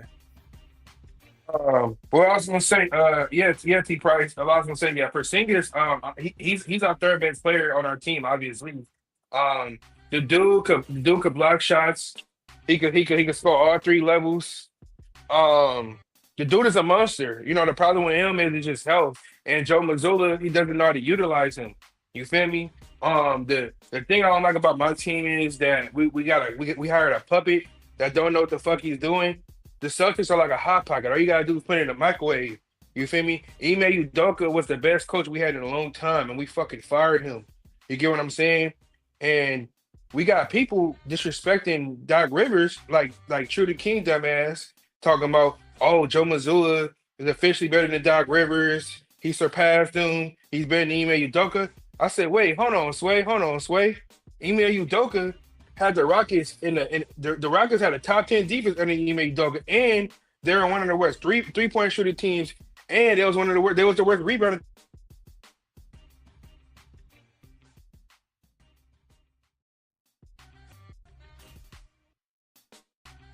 So Ime Udoka,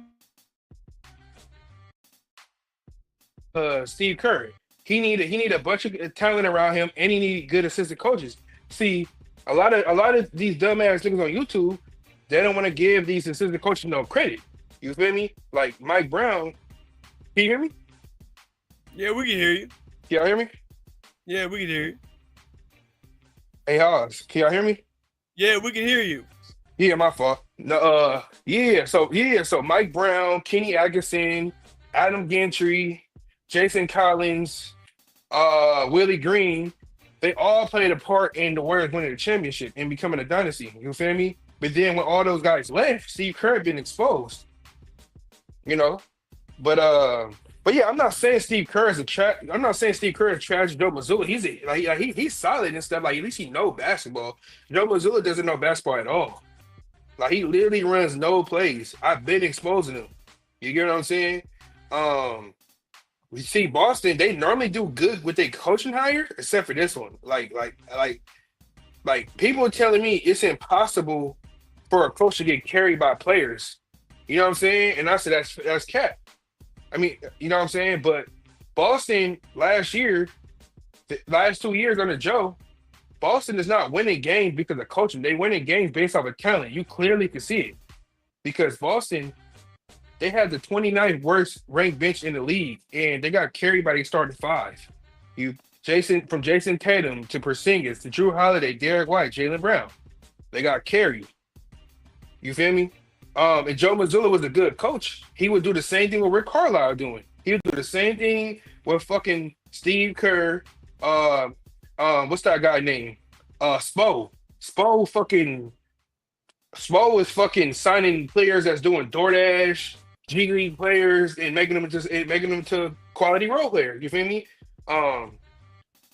Yeah, so and then Joe Mazzulla, he be politicking. He loved Luke Cornett and Sam Hauser. I'm telling you, if those dudes was on another basketball team, they would not be playing. Because if Sam Hauser's shot don't go in, like, what is he good for? And on top of that, he's not even great at his job. His ceiling is supposed to be Duncan Robinson and Max Strus. He's nowhere near that. Max Strus is a serviceable starter. Duncan Robinson, he's a good role player. You know what I'm saying? Sam Hauser, he get overhyped a lot. A lot of Boston fans, like, I be arguing with them. They literally all they need is for Hauser to make 1 or 2 threes, and then they'll say he have a great game, but they never want to walk. They never. All they do is go off the box score. They never go off of the eye test. You feel me?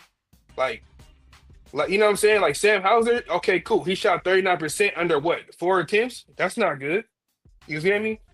But then if he shot over 9 attempts, he's not shooting over 39% from the 3. But yeah, I'm glad Jason Tatum changed that jump shot. That jump shot was broke. You feel me? I believe I'm the first person on YouTube. Moss could vouch for me. Showtime. Nobody Elise. cares about Moss. Moss is a bitch.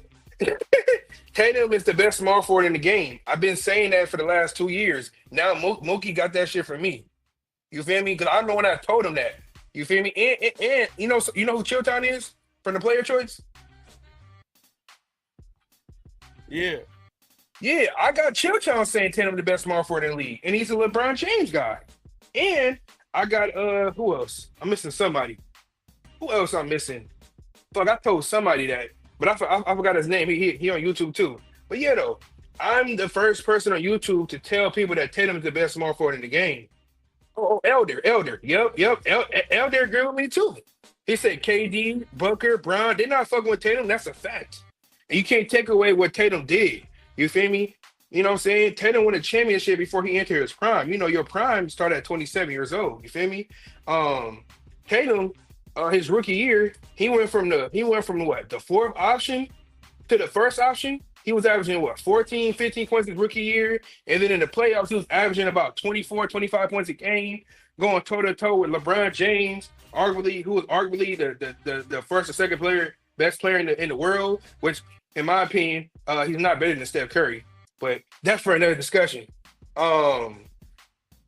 Yeah, so he was missing Kyrie Irving, Gordon Hayward, and Daniel. So that's 3 starters. If we would have had Gordon Hayward or Kyrie, we would have beat the Cavs. And Jason Tatum, he would have been the first player since Magic Johnson to win the championship his rookie year. You know what I'm saying? With injuries. You feel me? But I'm glad the Celtics finally got it done. They've been wanting to break our duel up. They don't like our team. You know, the Celtics, they've been having point guard issues since Isaiah Thomas and Rondo left. Also, we haven't had a real post scorer since Kevin Garnett. And you know how long that been? Al Horford don't go to the post. Not a good post scorer like how he was in his younger days. Luke Cornett, he's ass. We had Aaron Baines. He's a stretch. Daniel Tice, he's only 6'7". He's not a post scorer. But Porzingis, he helps open up the doors for guys like Jason Tatum and Jaylen Brown. You get what I mean? So, you know, the first year in Joe Mazzulla, it's like you just got to run Boston off the 3-point line because you know they're not going to go in a post like that because Joe Mazzulla, when he took over, Boston went from shooting under 43s a game to like 50, 63s a game. And that's fucking insane. Say we down by 1 or 3 points or something like that, or 4 points, Joe Mazzulla will fuck around and tell the team to keep shooting hella threes, fuck defense. You know what I mean? And it's like the team be fucking lost on defense. They don't know what the fuck they doing. And when it come to late game situations, I think it was in 2023, when the game is decided by 6 or under, we lose fucking games. We never been bad in overtime. That's why Brad Stevens went and got a whole new coaching staff last season. He got Emil Jefferson, used to play for us, Phil Pressey Jr., who used to play for us, what's his name? Charles Lee, who was assistant head coach with Milwaukee when they won the championship, who's now the head coach of the Charlotte Hornets, and we hired somebody else, and then we got Sam Cassell. Everybody knows who Sam Cassell is. He should have been the head coach by now. And those assistant coaches and Brad Stevens getting guys like Drew Holiday, Porzingis, that played a huge part in the Celtics winning the championship. You feel me? And Drew Holiday, he had championship DNA. You feel me? Milwaukee did him wrong. He was the only POA defender on that team. Miami was out there jumping him, and they couldn't do nothing at all. You feel me? And Brook Lopez defense been overrated. He's trash. Bobby Porter's defense is overrated. You know what I mean? I'm kind of glad if it wasn't for Damian Lillard, we wouldn't have got Drew Holiday. But we were going to win a championship with or without Drew Holiday. But in the playoffs, Drew Holiday was our third best player. You know what I'm saying? He was. But Porzingis, he was injured a lot. You know, he only played two final games. You know, limited minutes. That's how great this Boston Celtics team is. They don't even need Porzingis to get to the finals. You know, they keep saying that we had a hospital ring, this, that, and the third, right? But nobody didn't say that when Jimmy Butler beat the injured Bucks. Chris Middleton wasn't fully healthy, and Giannis missed 2.5 games. He had a back injury. People keep saying, oh, that's nothing. Nah, bro. You can't compare Jimmy Butler's sprained ankle to Giannis' back, because without your back, you can't. You need your back to do everything. You can't get on the court and play basketball without your back. That's why Giannis is moving so stiff and so slow, and this, that, and the third. Also, when we played Miami in 2023 playoffs, we was missing Malcolm Brogdon, who was our starting point guard. He tore his ligament. When we had Marcus Smart and Jaylen Brown running point guard, I don't know what the fuck Joe Mazzulla was thinking. Shit went downhill for us. You feel me? And Joe Mazzulla, he didn't make the correct rotations. He waited until we were down 0-2 or 0-3 to start Robert Williams. And Robert Williams was the reason why it went to 7. You know, Robert Williams and Grant, because he wasn't playing Grant or Robert. And that was our two, that was like one of our top defenders. You know what I'm saying? He kept playing guys like Luke Cornett and Sam Hauser, and Al Horford kept getting cooked. Al Horford hella old for some reason. Like when it's just Al Horford and Cornett, Ben have a field day. But when Robert Williams play, he don't do none of that shit. You know. But yeah, though, man, we have a coach that don't know what he's doing. I don't give him no credit at all. He got carried. You know what I'm saying? So I don't care what nobody got to say. Yes, it's possible for an NBA coach to get carried by players. Of course, we've seen it a bunch of times. You know what I'm saying? But yeah, Jason Tatum is the best small forward in the game. Jaylen Brown is a top 10 player in the league. He was top 15 last year. He put himself because he's a Finals MVP, and he proved that he can carry a team. He can carry the load. So it is 1A, 1B with Jason Tatum, Jaylen Brown. You feel me? What did Mike say?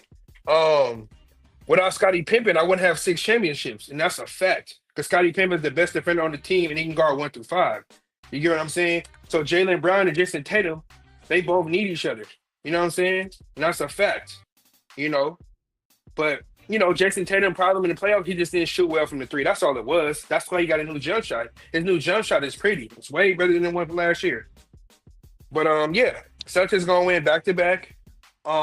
We either gonna play the Knicks, Cleveland. Cleveland, I don't trust them. You know what I'm saying? I don't think they'll be better than the Sixers, a healthy Sixers. But if the Sixers get injured, Cleveland probably can make it to the conference finals. But Celtics is guaranteed going to the Eastern Conference Finals. They either going to play the Knicks or the Sixers. But, you know, we all could wait till All-Star break. You know what I'm saying? Then I could just determine and see where everybody at. You know?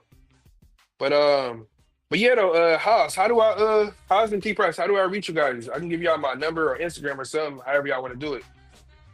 Because I know you got to go. No, I just come on these streams, bro. I don't interact outside of it. Peace. I gotta go, bro. Oh yeah, I'll send you the link to my channel. I was trying to get you on.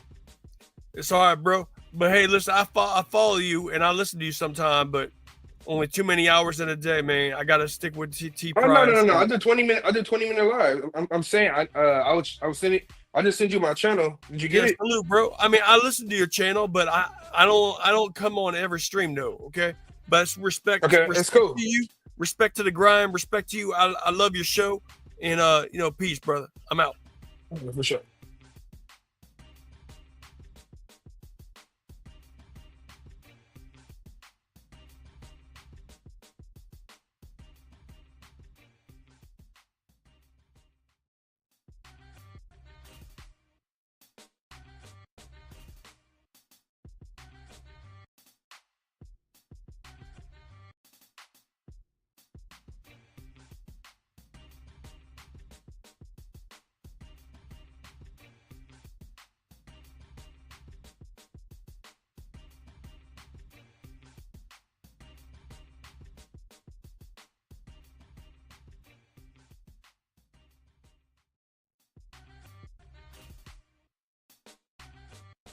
Yo, I came back here. Can you Yeah, I hear can hear me? you.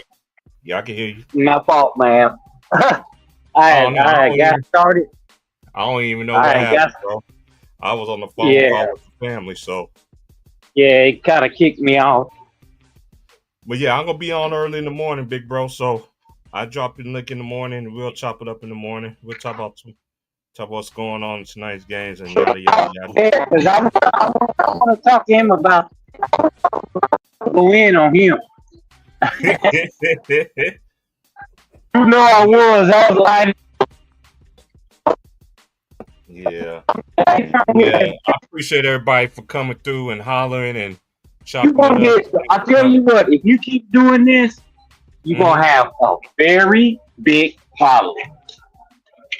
Very big. Because I was waiting on him, man. I was sitting there salivating. Like, you won't tell me I wouldn't turn down. Man, I done turned down plenty of contracts, and I ain't a damn basketball player. I'm Gigi coming at you, instigating though. like a motherfucker. I heard Gigi instigating like a motherfucker. Yeah, I told her I tried to shut her down. No, I know what you doing.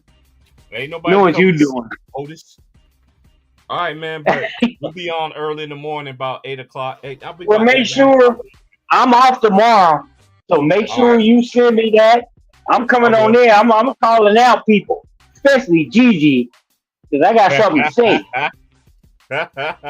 All right, fam. It's been good, man. All right, man. I appreciate you having this space, man. And I want this to grow.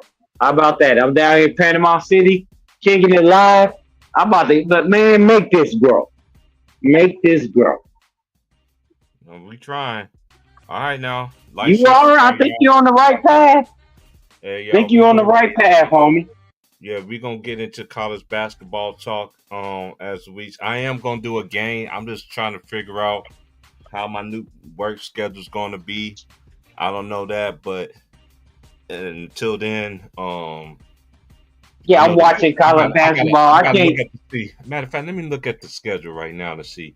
I know ain't Please tell me because I got to get back on that horse. I have not, man. I ain't been on since 2014. How about that? Yeah, that's okay. Let me see the schedule for. I know tonight there ain't nobody ranked playing tonight. Let's see who plays tomorrow. Tomorrow, nobody ranked, but Ohio State and Texas A&M play. But I know the games come on Saturday. Let me see who plays Saturday. Okay. Hold up. No, I don't want conference schedules. I want Division I. Division I schedule, please. Thank you. Okay, let's go Saturday.